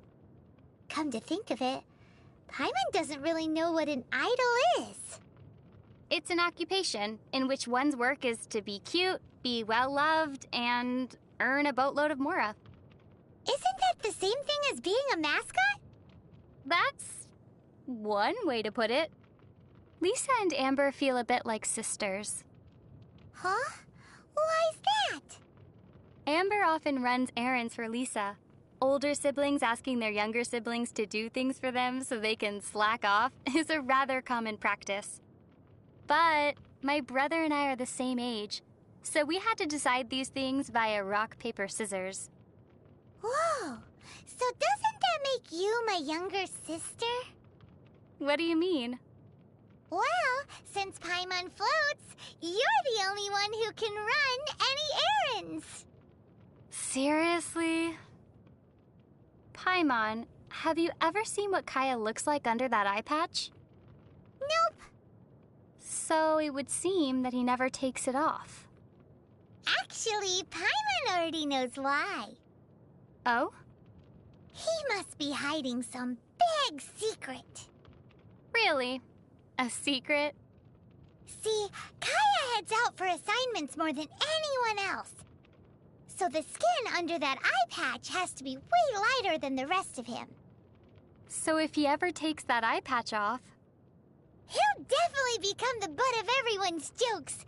Maybe he'll even get a weird nickname. Like, say, Pasty Eye. Guess he didn't need to take it off to get a weird nickname. Strange. What's wrong?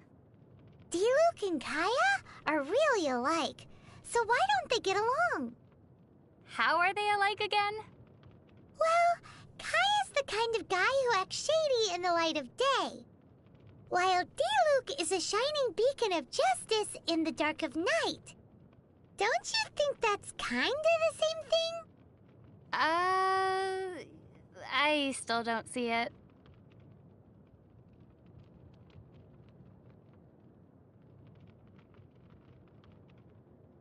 You know what a brush is, right? Of course. Kinda like pens, but with animal hair at one end for calligraphy, right? That's correct. They say that finely made brushes sell for high prices among Liyue's merchants. So, would you like to make some too? Uh-huh. But wild wolves are too fierce, so we should use Razor's fur to make brushes instead. Razor's fur is all downy and soft. It'll definitely make great wolf fur brushes. We can make lots of Mora like this. Brushes made like that would conduct electricity. I'm not sure we could use them. Besides, Razor isn't a wolf, nor are wolf brushes made from actual wolf's fur. Huh? Why are they called wolf fur brushes then? Well, does Cider Lake look like it's full of cider to you? You have a point. Klee's a really interesting kid.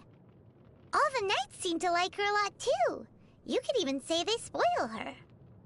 I wonder, who makes the better mascot, Paimon or Klee? Oh wait, I forgot. Paimon's not a mascot. Paimon is emergency. Hey! Paimon knows exactly what you're going to say. That joke stopped being funny a long time ago. It's time for Paimon's Little Life Tips.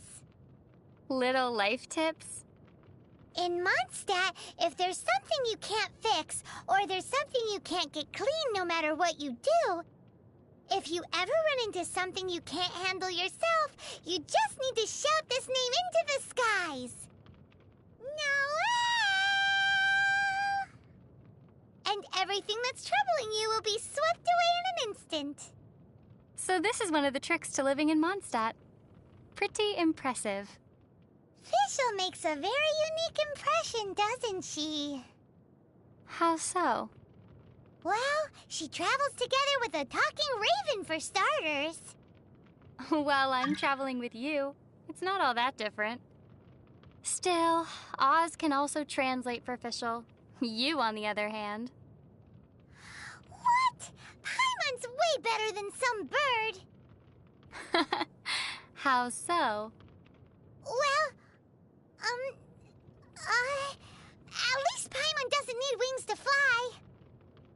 Speaking of Fischl, she also claims to be a visitor from another world. We're similar in that way. We even bring a pet along with us. Pet? Now wait just a minute here. But her raven, Oz, he looks cool and is polite to boot. More importantly, he can both scout and fight. Very useful indeed. Maybe I should make arrangements with Fischl to trade companions once in a while, for, say, a week or two at a time. It should be quite interesting. Hey! Doesn't Paimon get a say in this?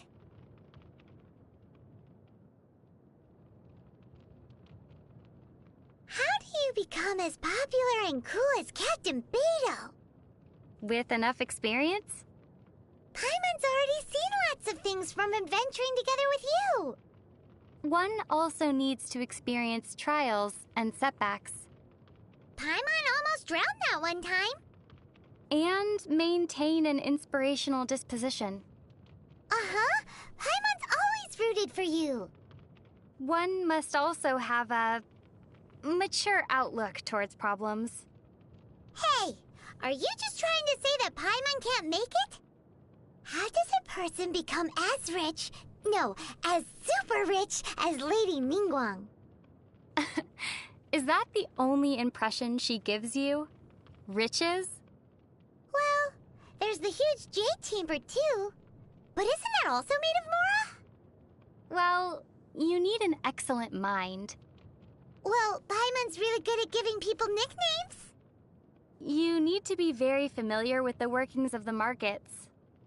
A serving of fisherman's toast goes for 1,025 Mora, and no discounts, even on rainy days. You also need to be willing to work really hard. Okay, then. So, how do you make friends with a really rich person? Wait, you're giving up already? Do you think that Chi-Chi needs to drink blood? That's not a zombie, Paimon. That's a vampire. Then, will she transform during a full moon? Werewolves, Paimon, not zombies. Huh. As expected of a traveler, you really know a lot. So, what special things can zombies do? Exercises? Ah, that makes a lot of sense. So the ones that do exercises are zombies. Got it. Come on, Paimon will teach you how to fly. 3, 2, 1. Ah, Paimon's gone. Well, whatever. I'm tired.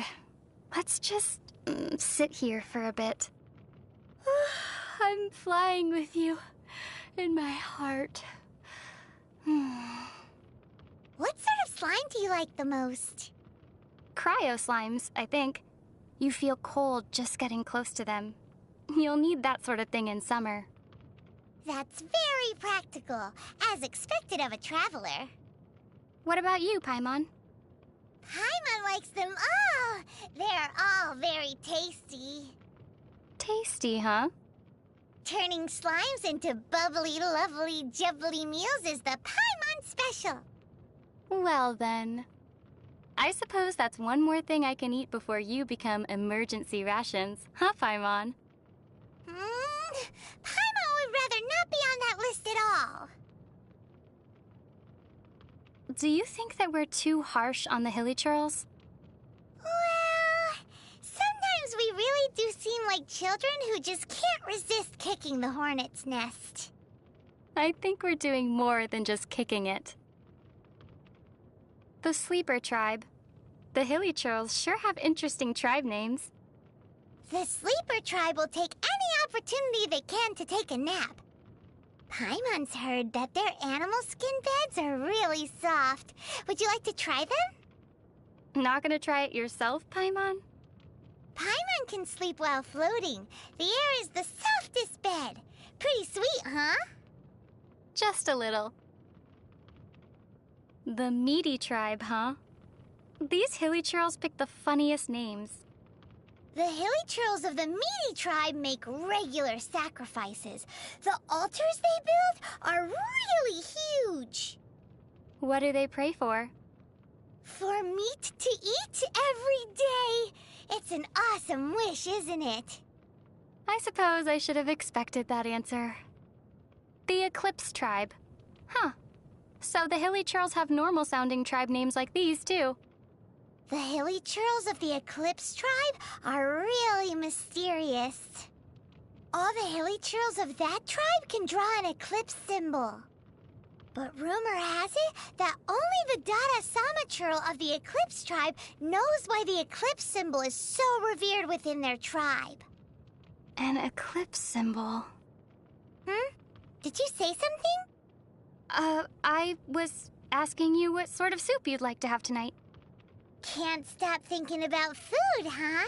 Seems like you'd be more at home in the Meaty Tribe than the Eclipse Tribe. But anyway, Paimon wants boar soup. Thanks! Paimon doesn't feel so good. What's the matter? Paimon hasn't opened a treasure chest in so long. If this keeps up... Ooh... If this keeps up, you'll one day get caught in a hunting trap with a single Mora as bait. Hey! Paimon floats, so that'll never work. Wow, we've really had a lot of good food recently, haven't we? You know what they say, have food, will travel. Won't you be unable to fly if you get fat? Nope, Paimon never gets fat. Huh. So Paimon demands more food. Ever eating, but never growing. Don't you fail as emergency rations, then? Yeah. Well, it sure doesn't look like you have any other candidates, so you'll have to make do with Paimon. Which do you like more, cats or dogs? I prefer Paimon. Aw, that's cheating. Wait, no, Paimon's not a pet. People say that if you put a star conch close to your ear, you can hear the whispers of the ocean. Do you want to give it a go, Paimon? No need. Paimon just heard it. Really? And what did the ocean say? The ocean said that it's time to eat, so let's go. Paimon wants some fisherman's toast. We should get something tasty to eat. But Paimon doesn't want to have to go get it. Shall we decide with a game of rock, paper, scissors, then? Ooh, okay. Great. All right, ready? Rock, paper... Super Paimon Tornado! What? Paimon's been working so hard recently. Any ideas on how to relax? Sleeping? Sleeping's boring. Reading? Paimon will get dizzy. Okay. Having a chat with some friends? But those are all things that require thinking. And not thinking is more relaxing. And thus, the Paimon paradox, famed in the histories of philosophy in Tibet, was put forth. Liyue's cuisine is very different from that of Mondstadt. For example, in Mondstadt, you can hardly find spicy fried dishes anywhere. That's why they say climate creates cuisine, you know? But wait, why do all of Tibet's slimes taste the same then? That's because you only know one way of cooking them. Wow! A weasel thief's backpack can really hide a lot of Mora. Well, it's because weasels by nature enjoy collecting shiny objects.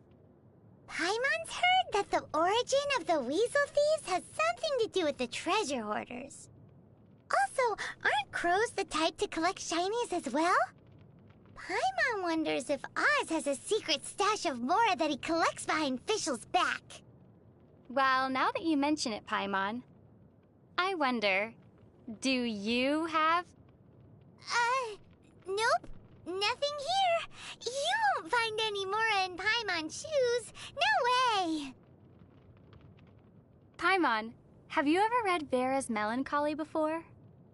Well, it sure sounds familiar. That book's pretty popular, and I've heard that the author made a tidy sum off of it. Paimon would love to make lots and lots of Mora. It's decided then. Paimon will write an adventure story as well. A Tale of Adventure by Paimon? Correct. It'll be a story in which the brave traveler defeats the dragon, saves the world, and then sits down with her reliable companion for 10 servings of sticky honey roast. 10? Uh-huh. A happy ending attracts the readers after all. It's decided then. We'll call it Paimon's Happiness. Wait, what? Have you ever had one of those super scary nightmares? I've dreamt of falling through endless darkness without a wind glider. I've also dreamt of my brother walking away from me while I'm unable to catch up to him no matter how fast I run. He tells me that I've come too late. Oh, yours are quite different from the ones that Paimon's had. Paimon's scariest dream was being eaten by a super giant slime.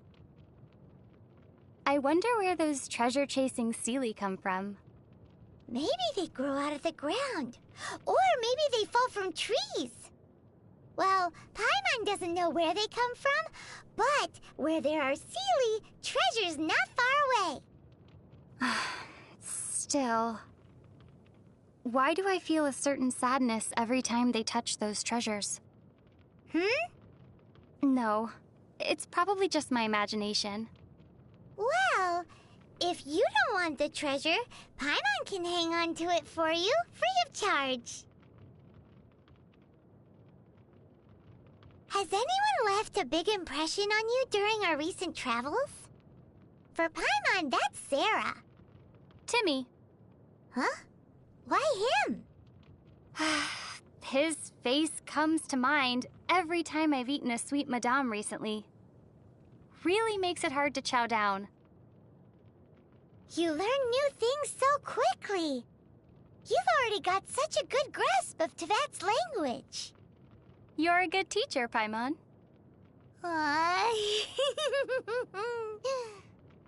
Who knows? Maybe the quality of your nasty nicknames will improve someday. What monster made the deepest impression on you? Monsters, huh? Probably ruin guards. Does a ruin guard really count as a monster? It's more like a machine. Paimon thinks that you can call anything that causes us trouble and needs to be defeated a monster. Just like how we call anything that can be hunted prey.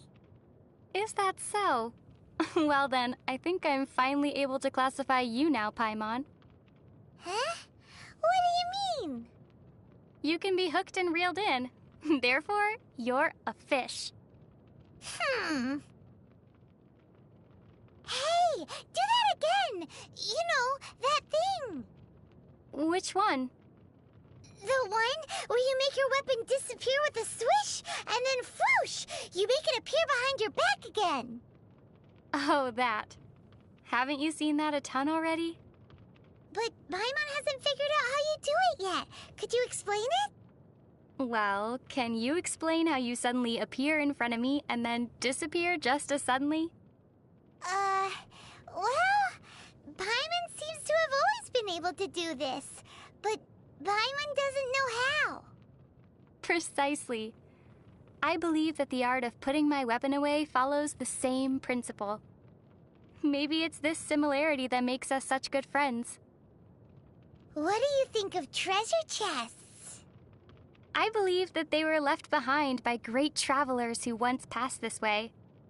Every time I open one and look at its contents, I can feel a certain kinship with those who came before. And that's how you get adventure experience. Look into Paimon's eyes.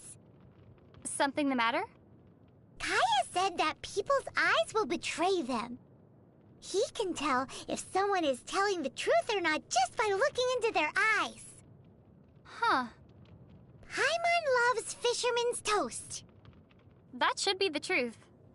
Well, that's also because you love everything that can be eaten. Speaking of looking into people's eyes, I remember one gaze that left a particularly deep impression on me. Whose gaze was that? A ruin guard's. Really made me want to poke its eye out. Paimon's so bored. So tired. Well, since we're bored either way, wanna imitate the other knights for fun? Huh? Isn't that a bit disrespectful? Haha, I see you already have the knightly virtue of modesty and politeness. Very impressive. Hey! Paimon sees what you're doing. Cut it out. Huh? Are there pigeons around? No. Paimon's just hungry. What Paimon needs right now is a traveler who can whip up some delicious sticky honey roast. So, who's gonna be the lucky traveler? It's hard to talk about the recent events in Inazuma and not mention the Vision Hunt decree. But you don't have a vision, so you don't have to worry about losing one. On the flip side, if you are caught by the Tenryou Commission, you also can't surrender your vision in exchange for your life. I can tell them that you are my vision. Another reason to have Paimon around. Wait, what? Don't worry, I wouldn't let them take you, Paimon. That's more like it. We'd just go to jail and suffer punishment together. Well, if that's how it would go down, then maybe you should hand me over to them. Wait a minute! How about we just don't get caught in the first place? Only the ones who have the will to fight back are allowed into the resistance. Huh. In that case, Paimon also qualifies as a member. And what exactly are you trying to resist, Paimon? Paimon has been resisting against the fate of being squished all this time. Then you probably won't get in. Why? Is it because Paimon isn't fighting for the same cause as the resistance? It's because you're fighting for a lost cause, I'm afraid. You meanie! Kamui Cannon?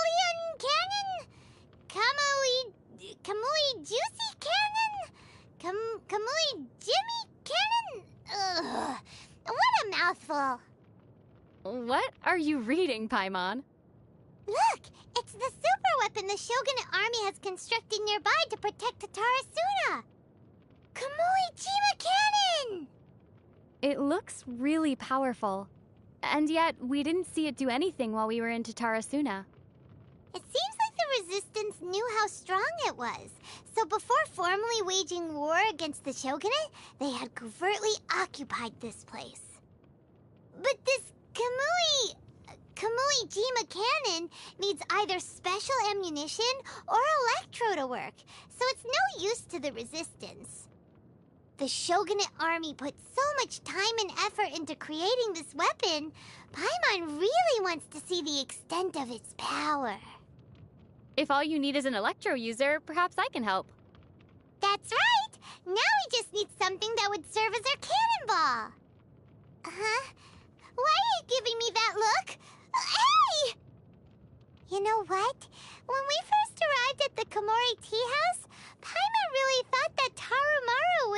to speak. You sound a bit disappointed.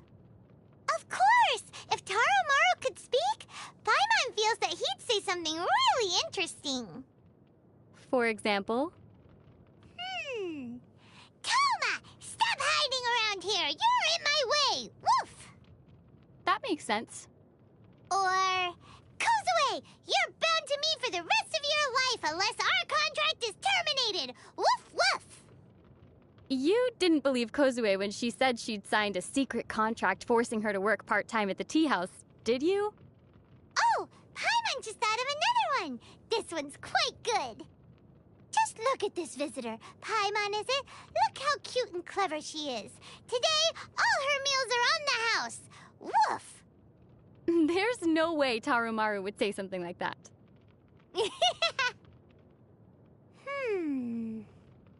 What are you mulling over, Paimon? Do you remember Goro's fluffy ears? Paimon really wants something like that. Oh! Or maybe horns similar to the ones Ganyu has! Ganyu's horns are pretty cute as well. Do you have any ideas? Let me see. Oh! I found something! Really? Aw, Paimon always knew you were reliable. Ta-da! I present to you the tusk of Monoceros Chaly. Paimon doesn't need that. If Paimon can't have Goro's fluffy ears, then maybe at least something like his fluffy tail. Bum-ba-da-da! Here you go. Tail of Boreas. Not that! Also, combining those two is definitely not the look Paimon is going for. It's amazing that Inazuma has places like the Yai Publishing House, which specializes in publishing novels. They even host competitions. Wow. If that's the case, then perhaps you can submit a draft of the book you've been working on, Paimon's Happiness. Whoa! About that. Paimon has misplaced the drafts on our way to Inazuma. Really? Fine! Paimon hasn't started writing it yet. It's not Paimon's fault. Paimon's been meaning to do it, but 3 days ago, Paimon's pen broke. And the day before yesterday, Paimon had hand cramps. Yesterday, a sprained foot. Today, Paimon's hungry. It sounds like you'll sooner write 1,000 excuses with Paimon than Paimon's Happiness. Kazuha is a free spirit, wouldn't you say? Yeah, he seems to be a bit of a loner, too. Being able to explore the world at his leisure while savoring the beauty of everything around him? That doesn't sound too shabby. You aren't thinking of sneaking off to go on a solo adventure, right? Aw, I would never leave you, Paimon. Aw, Paimon's really happy to hear that. Here, have this. Monthly food expenses? 300,000 mora? Hey, wait! Where are you going? I suddenly feel like going solo. Maybe it's not a bad idea after all. Please don't go! Wait for Paimon! Paimon, you look so serious today. That's because Paimon's thinking about serious things. Paimon's jealous of people from wealthy and influential families. They have an endless supply of mora and mountains of delicious food to eat. I can't disagree. Those are exactly the things you're fond of. But after getting to know Ayaka better, Paimon realized that a young lady from a noble family can also have her share of hardships. She needs to shoulder her clan's duties and responsibilities. She works so hard and has very little time for herself. Ayaka must be exhausted. She should try to relax a bit. Ah, that's right! Let's invite Ayaka to the next festival! If she got an invite from us, there's no way she'd refuse! Yeah, I'd like to go to another festival with her. Besides, if Ayaka's around, she can pick up the tab for us. I should have seen that coming. Ayaka gives a sense of noble elegance with every gesture she makes. Can you do an Ayaka impression, Paimon? Let's give it a try. Oh my, you've been picking mushrooms so earnestly just to make chicken mushroom skewers for me? How cute. That was nothing like Ayaka. But even though you didn't sound like yourself, it didn't feel completely out of place for you either. It's a well-established tradition that during Inazuman celebrations, everyone's wearing festive masks. Paimon tried to look around the stalls, but hasn't found any mask that fits. So, you really want a mask of your own? Of course! Not wearing a mask during an Inazuman festival is the same as not receiving a bouquet at the Windbloom Festival. Let me make one for you. Whoa! You're the best! I wonder what kind of mask will fit you best. How about a slime mask? Yay! Paimon slime! Do you think Yoimiya's dad's poor hearing is related to fireworks? He's been making and testing fireworks for many years now, and being exposed to the sound of gunpowder explosions on a daily basis. Oh, Paimon can see how that might have worn down his ears. Yikes! Since Yoimiya is inheriting her family's business, does that mean she'll have trouble hearing other people in the future? Just like her dad? Paimon won't let that happen. Let's think of some way to help her. Do you have any suggestions, Paimon? Oh,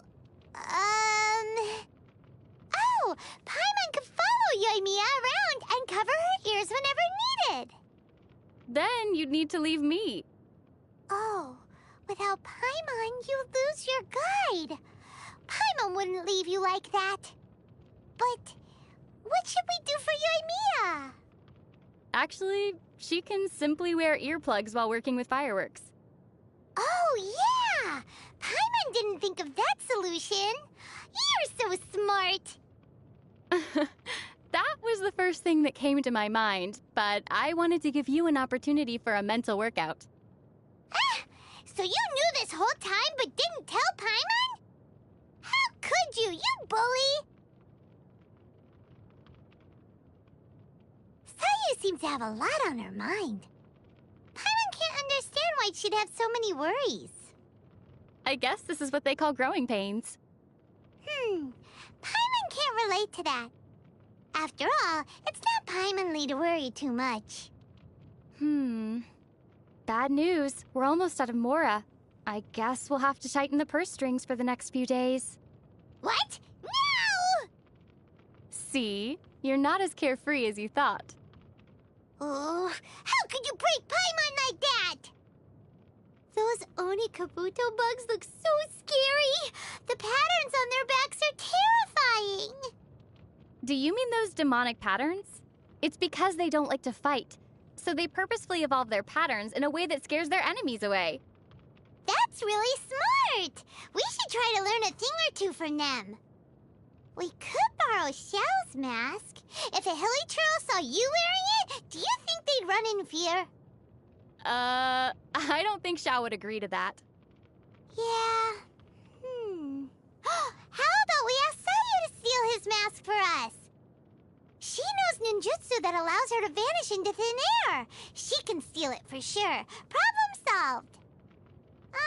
If we are afraid of Xiao evening the score with us, how about we steal Child's mask? We've kicked his butt many times before.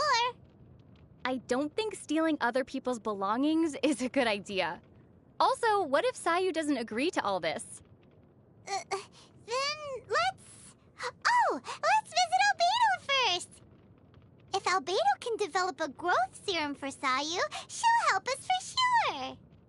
Brilliant. Now we just need you to come up with a way to make Albedo help us. Paimon's head is going to explode. Let's stick to festival masks for now. Even though Nakuweed has a flower-like structure, its petals are in fact leaves. It's actual bloom is rather fragile, so the surrounding leaves try their hardest to grow strong and protect it. Just like Paimon is protecting you right now. Just like you? Oh, is Naku weed edible too? Yeah, that's right. Wait, what are you trying to say? Did you know the people of Inazuma use the vibrations of Nakuweed to forecast thunderstorms? Because Nakuweed grows in areas that are infused with electro. It's naturally drawn to thunder and lightning. Does that mean Naku weed is similar to you, Paimon? Eh? How so? Because you usually hang out in areas infused with gourmet food and are naturally drawn to tasty snacks. That's true. Paimon radar activated. Beep, beep, beep, beep, beep, beep, beep, beep, beep, beep, beep. Delicacies, here we go! The blossoms drifting down from the sacred sakura are so dazzling. Paimon heard that those flower petals can stay suspended in the air for so long because of being infused with electro. Is it the same principle behind your levitation abilities? That's because... You do know what allows you to fly, don't you, Paimon? Paimon can fly because of, mysterious powers, obviously. Got it. Seems like you have no idea. How about we let Albedo do some research? He's good at cracking such mysteries. Please don't. Lavender melons sure are useful. Their flesh can be eaten, and their skin can be processed to make dyes. Paimon sure is useful. She can serve as my guide, and she can also give other people ugly nicknames. Yep, thank you for your validation. Wait a minute. Is there more? Is Paimon about to get roasted? Paimon's gonna cover your mouth to stop you from talking. Have you noticed? In Inazuma, people who wear swords on their waist are a minority. Most soldiers use spears. Could it be that swords are a symbol of status? Should we wear them as well? But the swords here are all too big for Paimon. There's no other way. We'll have to find a famous swordsmith to make a custom one. A custom-made sword will cost a lot of Mora, though. Are you saying that Mora is more important than the desires of your lovely companion? Actually, I've already prepared something for you, Paimon. Really? Really? Let's have a look! Hey, isn't that the knife we used to cut fruit? Well, at least it's the right size for you. Ahem. What matters isn't the value of the sword. It's the fighting spirit. Nice try, but Paimon won't fall for this, no matter how cool it sounds. Did you know there are hot springs in Inazuma? But there are no volcanoes. Paimon heard that the heat comes from a giant furnace. If we get the chance, Paimon also wants to check out a hot spring. Unfortunately, it seems like only the big shots are granted entry. Let's head back to the Dadaupa Gorge in Mondstadt. Huh? Why so sudden? Back in the Dadaupa Gorge, the hilly churls have a huge cauldron that's heated by flaming flowers. It should be similar to a hot spring, right? You can bathe in their... soup, I guess. In Inazuma, it's customary for parents to choose a lucky name for their child. Those names symbolize everyone's expectations and wishes for the child, like prosperity, wealth, good health, and safety. Because of these expectations, parents often pick extra long names and cram all sorts of blessings into them. So, hypothetically, if one day a little girl fell into a lake on her way back home, then her friends might rush to her house to tell everyone, "Something bad happened!" Oh, what happened? Oswaldo Hrafnavines, Prinzessin de Verurteilung, Fischl von Lufschloss Narfadort, come quick! Centennial genius astrologist Mona Magistus has fallen into the water! Mona falling into the water doesn't sound like an emergency situation, though. Precisely. the fast-swimming Mona would come back home around the same time her friends are done saying her name. Inazuma's scenery is quite different than what we've seen so far. Yeah, Inazuma's an island nation. Before the invention of boats, how did the people living on different islands communicate with one another? According to Yoimiya's dad, they probably used smoke signals to transmit information. Or they would... Yeah? They would commission people who could freeze the water surface to travel between the islands and deliver messages. Whoa! If Kaya had lived in Inazuma back then, he would have been even busier than Master Jean now! Dang, there's a lot of them. Okay, so 1, 2, 3, 4, 5, 6, 7, 8, 9, 10, 11, 12, 13, 14, 15, 16, 17, 18, 19, 20, 21, 22, 23, 24, 25, 26, 27, 28, 29, 30, 31, 32, 33, 36, 37, 38, 39, 40, 41, 42, 43, 44, 45, 46, 47, 48, 49, 50. Oh, okay, you know what? Yeah, I might call it for today. Zero. Maybe, should I keep going on this one or should I not?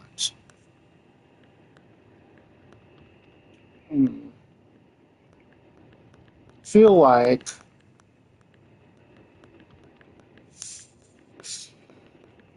I might as well, because I already went through everyone else's. Tanuki are really mysterious creatures. I think they're really cute. Yeah, they're cute until they start talking. I wonder, if you couldn't talk, would you appear to be more mysterious and noble? Are you trying to mock me? Ha ha ha ha ha.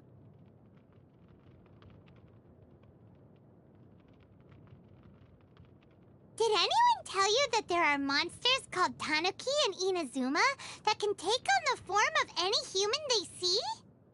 I've heard such rumors before. They must know some mysterious transformation techniques. What if one day a Tanuki tricked you by transforming into Paimon? Oh no, Paimon's worried now. No worries, I'd surely be able to tell the difference. Wait! You're just concerned about my Mora, aren't you? Of course! No! Paimon's only concerned about your safety. Stop looking at Paimon like that. Look, just think about it. If there were two Paimons, how would you find out which one is the real one? What do you mean, hee-hee? See? Only the real Paimon would respond like that. Paimon got tricked again. We've been passing by a lot of small shrines lately, but none of them seem to be dedicated to the Electro Archon. They were probably built for lesser deities. The people of Inazuma believe that everything around them has a spirit, and those spirits will help them in their time of need. Oh, so the people make shrines for them and give them offerings. Yeah, in a way, it's a form of prayer and a token of appreciation. Paimon gets it now. Let's find Ayaka and have her put up a shrine for us. If we do that, we'll be able to get lots of offerings as well. Paimon's so happy. Is that an acceptable thing to do? What's wrong? Haven't we been helping out everyone this whole time? We may be doing an even better job than those deities. You do have a point. But when I picture people placing flowers or fruits in front of a shrine for me, it doesn't feel right. It never stops raining on Yashiori Island. I heard it's because of the lingering evil energy. Evil energy? What's that? Sounds terrifying. It's caused by the remains of an evil god somewhere on the island. Because its power hasn't fully dispersed, the remaining energy causes all sorts of misfortunes. That's what I meant when I said evil energy. Oh, that makes sense. But, Paimon doesn't think rain is a bad thing. Maybe that god has been crying all this time because they were bullied. Crying? I don't think gods can cry. I mean, I've never seen Venti or Zhongli cry before. There are exceptions. If you pinch Paimon, you'll be able to see a crying god. Are you a god? Paimon sure is. Okay, let me guess. The flying god of silly questions? The god of slimes? Or the god of being fished out from the water? Paimon's none of those. As your bodyguard, Paimon is the god of protection.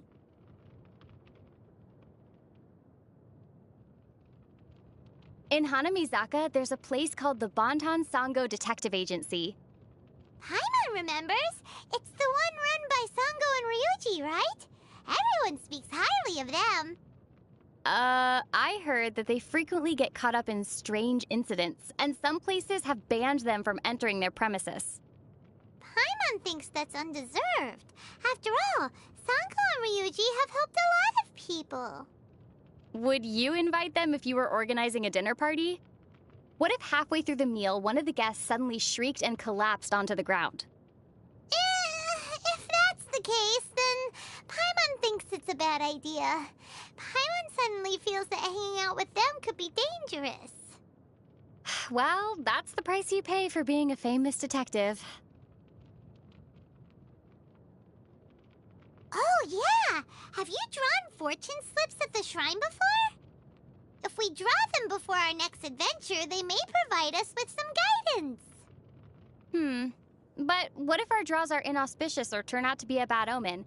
If that happened, we'd probably end up in a bad mood. Oh, that's fine. According to the Shrine Maidens, if someone draws a bad omen, they just need to hang it on a tree in the shrine. So we should keep on drawing and drawing until we get a super lucky draw. Then we'll hang all the bad ones on the tree. If everyone did that, there'd be no more space left to hang the slips. Muso no Hitotachi is amazing! It can beat any enemy with a single slash! But for Child, it might need 3 slashes. Yeah. Anyway, if you mastered that technique, Paimon wouldn't have to worry about you for the rest of our journey. So where can one learn that technique? Yeah, where can one learn that technique? Quit looking at Paimon like that! Oh, okay. Paimon will keep an eye on you during our adventures.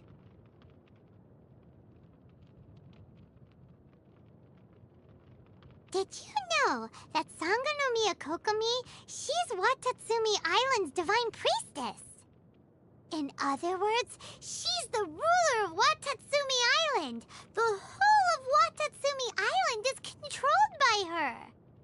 Paimon also wants to become a big shot like her. What will you do after you become a big shot? Then Paimon will deliver justice. For example, the suspect in question, known as the Traveler, ate 2 dango for lunch and only gave 1 to the victim, Paimon. This is a serious violation of Article 37, Fairness and Justice of the Paimon Decree. Oh, may I ask how Your Excellency Paimon plans to resolve this issue? Of course!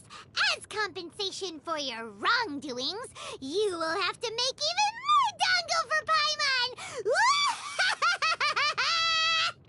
Paimon wonders what the previous shogun was like. It appears that she was a person who understood the fleeting nature of things and accepted the inevitable fate of departing this world one day. After all, realizing the fragility of things in front of you makes you treasure them even more. This way of thinking must have influenced Inazuma's aesthetics. This world is transient. People come and go. The fun times we shared, our companionship, and the delicious foods we got to savor. Those emotions and experiences are real things that existed at some point in time, not just empty concepts. Even though every banquet must eventually come to an end, it'd be nice to enjoy those happy moments for a little longer. Shifting seasons and elusive dreams, the ephemeral and fleeting, with thine companionship, all are eternal. Paimon doesn't get it. I'm saying that I'm having a lot of fun traveling with you, Paimon. It'd be nice if we could just go on like this forever. Paimon will take your word for it then. The clothes that the Shrine Maidens wear are quite unique. I heard that after the Sakoku decree is lifted, Yae Miko plans to run a rental service where people can try on Shrine Maiden outfits as a tourist attraction in various places. Combined with the latest camera technology from Fontaine, it seems like a real Mora maker. Oh. The Shrine Maidens in the Grand Shrine even asked me if I was interested in becoming a model. All I need to do is wear a Shrine Maiden outfit and smile to the camera. They also asked me if I knew any other cute girls. What? I immediately shared this idea with Rosaria.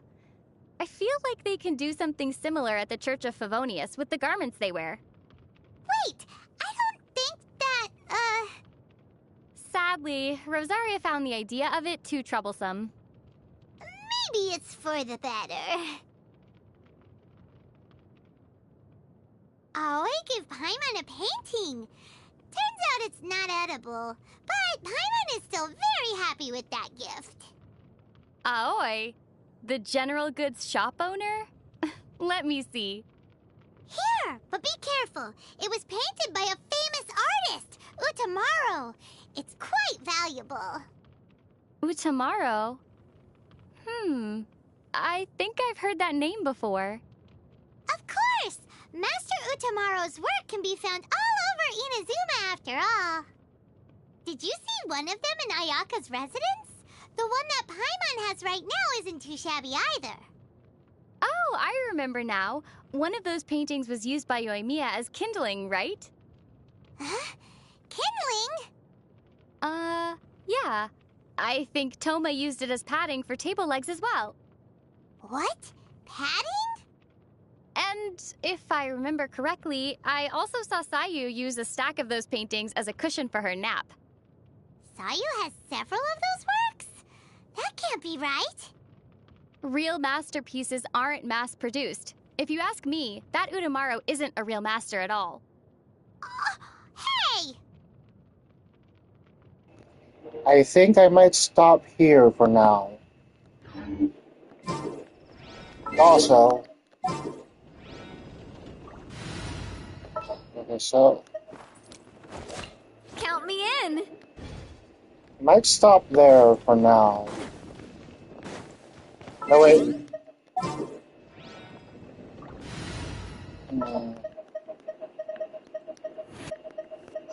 There's Okay, still I'll a put long road ahead. that there, one there. I might do something else for now. Let's see. Wow, it's 8:14 already? Huh. Okay, I'll do something else for the rest of the stream. I have... If my memory is right, I will... So, which one am I up to?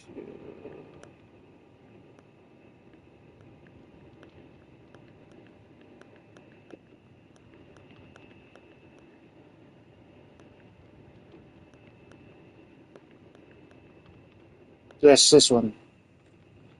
So, I think I'll do another hour and then I'll call it a day.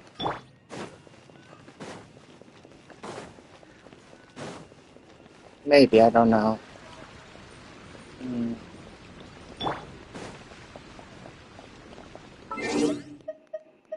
Should I finish? Wait, how many more do I have? Okay, so, let's see. Okay, how many more are these, voice line says you have 1, 2, 3, 4, 5, 6,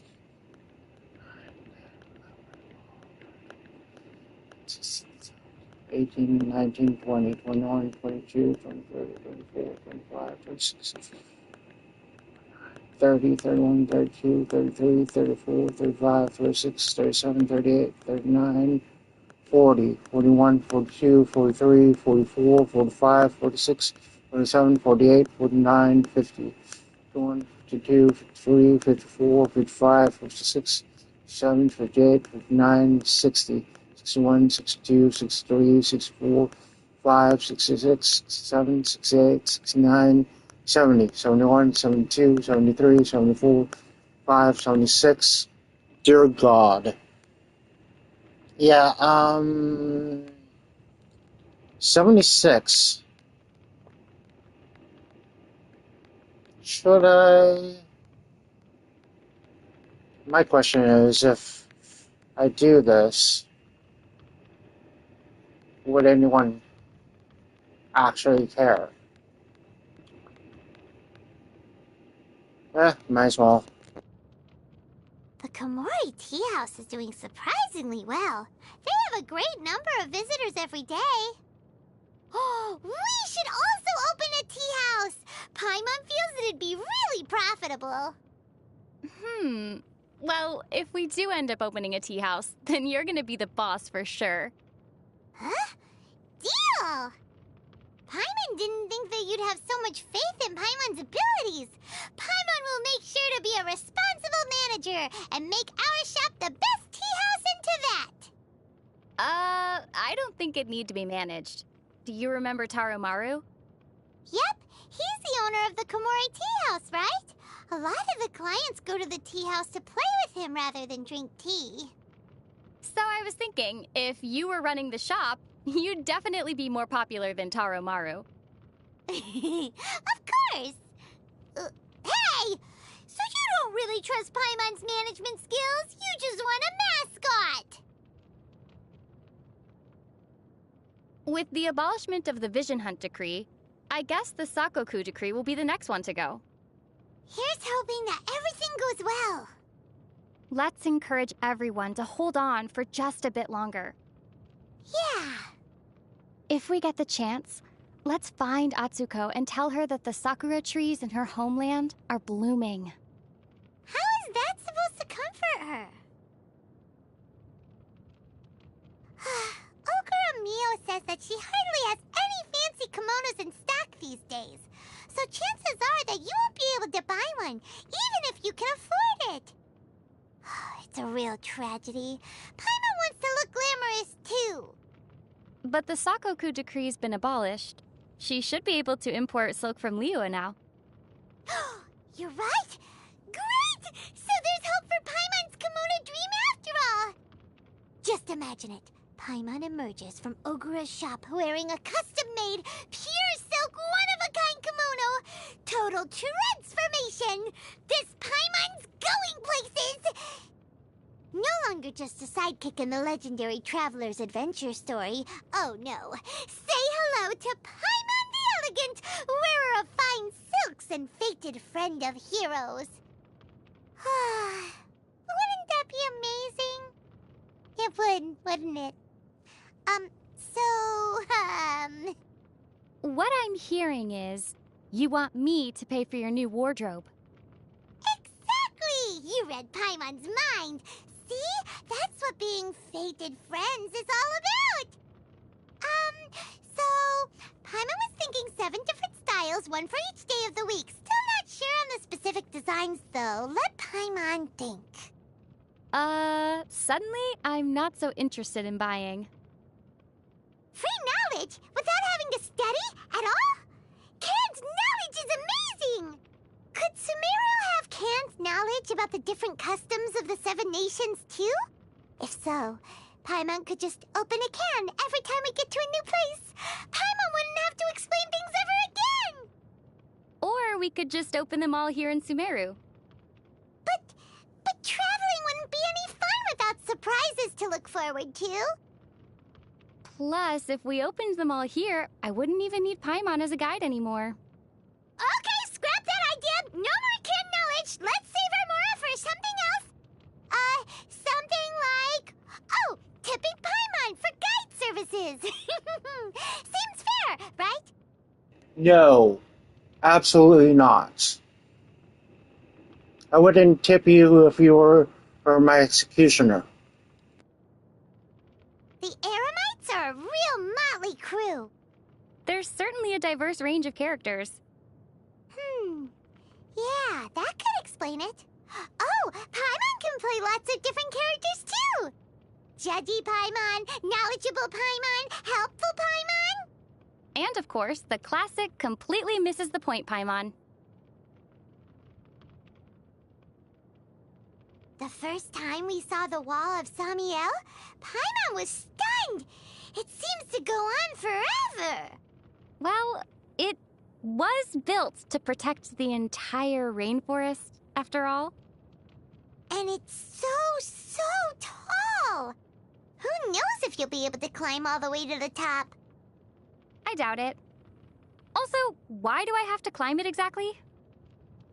Because it's right there. Even so, no. The wall of Samiel is right there in front of us. I know, but it's way too... But it's the wall of Samiel! Fine. I'll go, okay?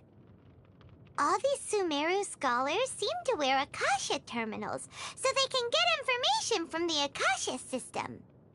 It's like they're carrying an interactive encyclopedia with them, wherever they go. Oh, Paimon's kinda jealous. Well, I'm not jealous. I have an even better encyclopedia that automatically follows me around, gives me the A to Z on everything in Teyvat, and the best part is, it can even talk. Huh? Was that a compliment? Aw, you're making Paimon blush. Paimon definitely doesn't know as much as an encyclopedia. A to Y at most. Well, you know, maybe if you ate a little less, you'd have room for Z too. Hey! Arama, Arana, Araja, Arakavi. Whew. Aranara names are so hard to remember. The only bit Paimon's sure of is that they all start with Ara. Right, so if you were an Aranara, your name would be Ara Paimon. Yep, and as for you... Actually, they'd probably call you Nara Traveler. Yeah, we're all Nara to them.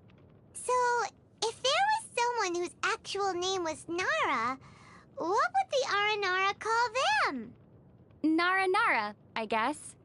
Sounds kinda cute. Yeah! For some reason, the Aranara's food all tasted a little too... how to put this? A little too fresh. It's totally different from what we usually eat. Yeah, but their ingredients are top quality. Yeah, that's true. Still, those mushrooms and fruits were so raw, it felt like they were gonna keep growing in Paimon's stomach. You're exaggerating, right? You do have a point, though. Maybe the best ingredients don't need a lot of fancy cooking. You're right. If the ingredients are good enough, they'll taste great, even when cooked with the simplest methods. Just like Paimon. Just a little salt and pepper and... Hey! For crying out loud! We're in Sumeru now! Don't you think that joke's getting a little old? How did a genie that big get into Dory's lamp? There's only one way to find out. In you go, Paimon. Not a chance! There's no way Paimon would fit in there! Okay, well... If you want, you can be the genie of the Serenity Pot instead. Ooh, great idea! Paimon's down! You seem pretty excited about this. Yeah! Paimon's been wanting to try this for ages! Poof! Didst thou summon me, O traveler from a distant land? Come on! Now you have to grant Paimon 3 wishes! Paimon's first wish is, bring Paimon lots of delicious food! Paimon, you're not supposed to be the one making wishes. Whoa! Healthcare is free in Sumeru? Are you feeling unwell, Paimon? No, not right now. Thanks for asking, though. Eating the street food on every corner has never sounded so tempting. Your stomach is gonna punish you for that. If so, Paimon will go see a doctor and get treated. It's all for free. It'd be a waste not to take advantage of this, don't you think? Maybe. But then again, the treatment would likely include a restricted diet. Oh no! So no more delicious food then? That, plus the doctor would make you take the most bitter-tasting medicine ever. Oh, okay. Maybe Paimon needs to reconsider this idea. So many people in Sumeru want to become scholars. Motivated by this ambition, they all study really hard to try and achieve it. But Paimon bets that the first ever scholar didn't set out to become a scholar. So what do you think the first ever scholar's ambition was? Probably to get their research paper written as quickly as possible? Huh? But isn't a scholar's ultimate goal supposed to be pursuing the highest and greatest knowledge or something? Paimon's sure that it must have been because of a fervent desire for knowledge that they became Sumeru's first true scholar. Writing papers is how you pursue knowledge. But what about when it's the highest and greatest knowledge of all? Even then, if you wanted to prove it, you'd need a research paper. And after that, you'd need to start working on another paper to validate your original thesis. Okay, Paimon's got it. Come on, don't look so sad. It's not like you have to worry about writing papers yourself. You've never had to write a paper before, right? Paimon wants to go visit the Amorta scholars. When did you become such an avid student, Paimon? Well, Paimon heard that the Amorta scholars' research is all about nature. Which means they must have to research which animals are edible and which ones taste the best. And that kind of thing. Paimon thinks it'd be really fun to help them out with their research. In other words, you've got a craving for some tasty organic dishes. No, Paimon genuinely thinks that it's a really meaningful research topic and wants to help out. Well, in that case, I think the Amorta scholars might be more interested to find out about Paimon's species and behavioral patterns. Gee, is that the time? Paimon just remembered we have something else more important to do. Sumpter beasts are adorable. Paimon likes how the people who keep them give them each a special name based on their most distinctive traits. For all we know, the Sumpter beasts might be giving each of us a name in return. Maybe that's how they respond when we call their name. Really? So what kind of name do you think they'd give us? Moo moo moo. How is anyone supposed to understand that? A rough translation would be Vociferous pestiferous molliculus niveus microbipedal. That's the scientific name, of course. Oh? What would the common name be then? Noisy two-legged critter. Hey, why keep only the negative traits?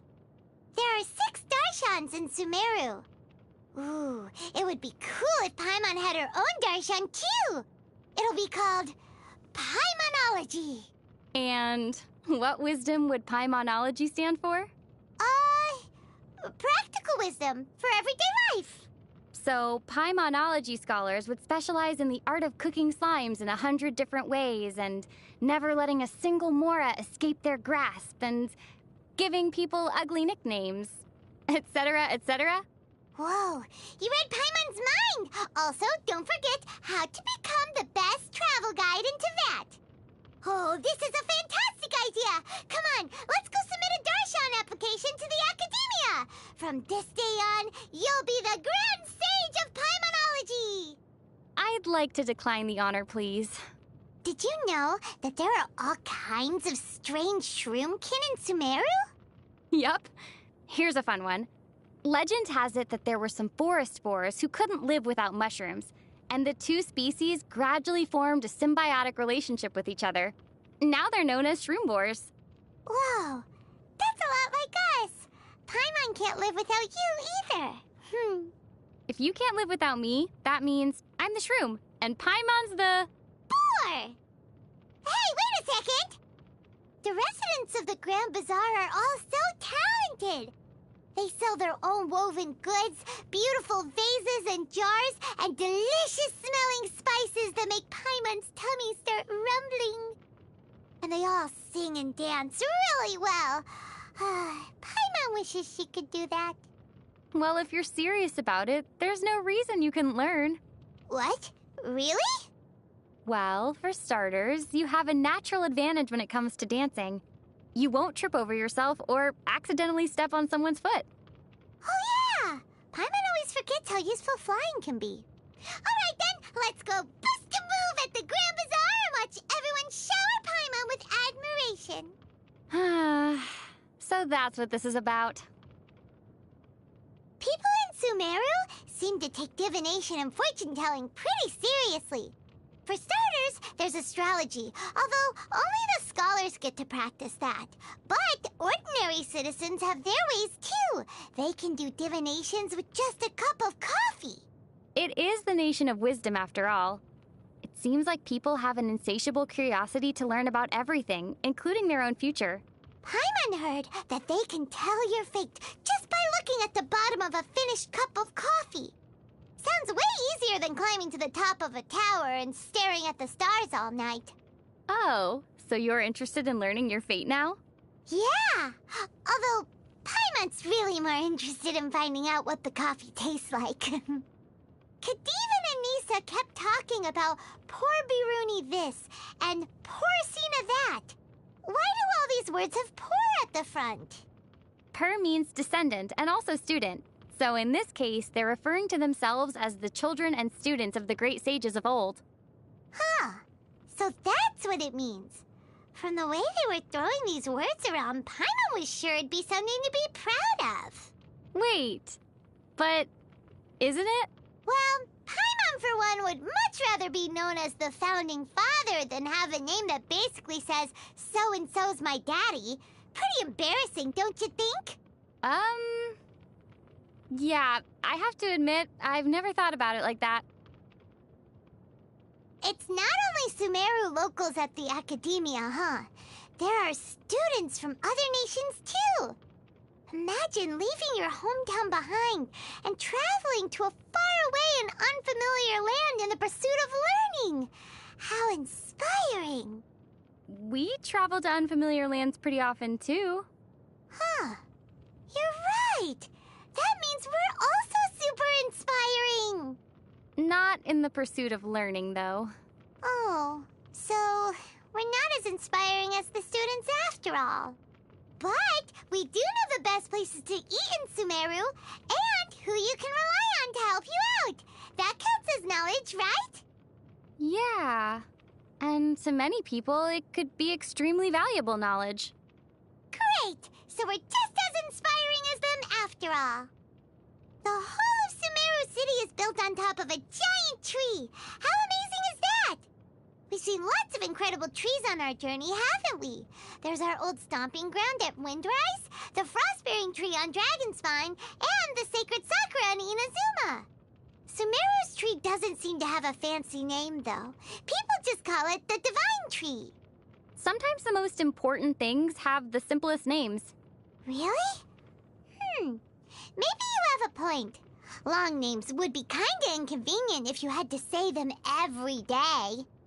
Anyway, people in the city only have to say down below, and everyone knows they mean the bottom of the tree. What's that saying again? Names aren't things themselves, they're just words for things. Huh. So, is Paimon just a word for a thing, too? Yeah! Kinda. But, wait, no! Paimon is just Paimon.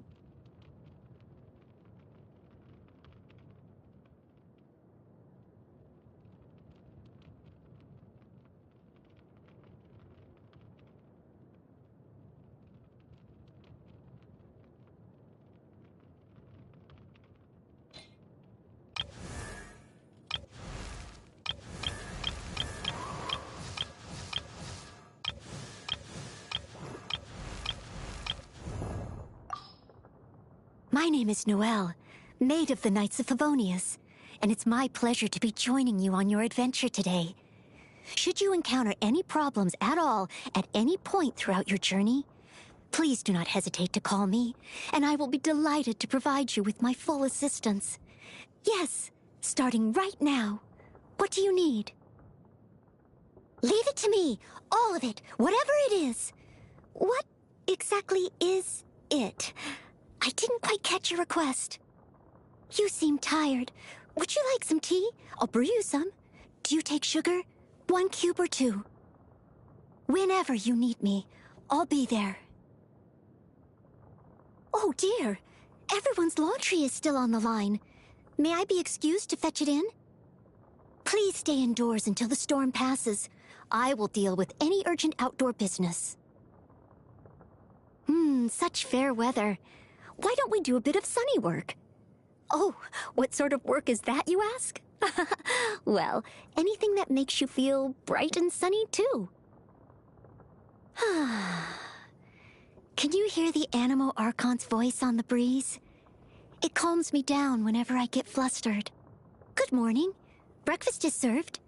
I will be on hand the whole time. Should you find that anything is not to your taste, please do not hesitate to let me know. Ready for your tea break? Please wait here while I get it ready. Oh, yes. I also made lighter-than-air pancakes. You simply must try one. It's my specialty. Everyone has free time in the evening, and that is when I am busiest. Where have Amber's washed hairbands been placed? How many new eye patches did Kaya buy? Keeping track of all these things is a maid's responsibility. Please, get some rest. You must be tired from today's adventure. I should head back to the Knights of... sorry? You want me to watch over you until you fall asleep? I mean, of course it's no problem. But, you're not just teasing me, are you?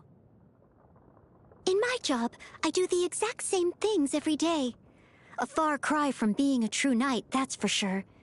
But ultimately, this is all part of my training. And when it comes to training, actions speak louder than words. I'm a bit useless in an argument because I can't really explain my reasoning clearly. People find that hard to understand. So instead, I try to just get on with my work in my own way. But then, they call me stubborn. All I try to do is convince people with results instead of trying to talk them round. Is that really stubborn of me? I am devoted to what I do. I'm a bit useless in an argument because I can't really explain my reasoning clearly. I am devoted to what I do, but make no mistake, I devote myself freely. A maid, to me, is the most liberating job there is. I'm a chef, a gardener, a warrior, a guide. I can be anything you need me to be. Even when you're too busy to eat 3 square meals, never eat something if you don't know where it came from. And always maintain a balance between meat and vegetables. Oh, and no swimming right after a meal. I do hope you're not thinking, that's too much trouble, I'll just leave it to Noelle, are you? But of course, if you are, well then, just leave it to me. So I hear you're an honorary knight of Favonius? I envy you. I suppose that makes you my senior. Anyway, it's about time someone threw you a welcome party, surely. Leave it to me. To be honest, I'm feeling a little dejected. Well, sure, this vision proves that the Archons think I'm worthy. But why is it a Geo vision? I mean, Geo's the furthest thing from Animo. And for a knight of Favonius... I actually really like the smell of wine. I'm just not of drinking age yet. There've been a few times when I could have had a little taste if I'd wanted, and no one would ever have known. But I resisted the temptation. I feel like the first time you try it is probably really magical, so I want to save it till I'm older. A maid is required to keep everyone's secrets. That's why my favorite flower is the rose. Here in Mondstadt, the rose represents the saying, "As wine bottles are corked, so too my lips are sealed." It reminds me to... What? Roses represent love in your hometown? I had no idea the rose held such a passionate meaning. I really look up to Amber. Not only is she an accomplished knight, but she's a kind person too. She taught me how to make a Baron bunny. I keep it on my person for luck, and it looks quite all right, I think. Oh, no, please do not be alarmed. There is no risk of explosion whatsoever. I've always been curious as to how she managed to become a fully fledged knight at such a young age. I actually went to ask her for tips once, but I'd barely started talking to her when she grabbed me by the hand and took me outside the knight's headquarters to play with bombs. I thought it was some kind of training exercise at first. Oh, but Jean found us, and we both ended up in solitary confinement. Master Jean has always been my role model, both in terms of ability and dedication. She holds herself and others to the same high standards. So if there ever comes a day when I meet with her approval, it will be the ultimate acknowledgement of all my efforts so far. Until then, there's no room for complacency. At first I wanted to join his expedition party and do my part as a maid, but the Grand Master said no. It would give him more peace of mind if I stayed behind to take care of things in Mondstadt. It made me so happy to hear how much he values me. Okay, so apparently he said the same thing to a lot of people, but that doesn't change the fact that he prizes me too. He's asked me to join the Adventurers Guild more than a few times, saying that life there would suit me better than with the Knights of Favonius. While I could help him take care of his dads like the other adventurers, the Knights hold a special meaning for me, and I'm not ready to give up on becoming one yet. No, I simply cannot accept his offer. Wait, his dad's? Wait. Pause. Did I? Yep, that's what it says. I think she's from another world, but I don't know the details. One thing I do know, however, is that she loves the Knights of Favonius' library. She can always be found there with her nose in a book. I bring her some refreshments whenever I go in there to clean, and she always thanks me profusely. When I say profusely, I mean she goes a bit over the top, to be honest, and I actually don't understand half of what she's saying. Yeah, I might not do this. Yeah, that was a terrible idea. Yep. That was a terrible idea. But anyway, please like, comment, and I regret ever doing this.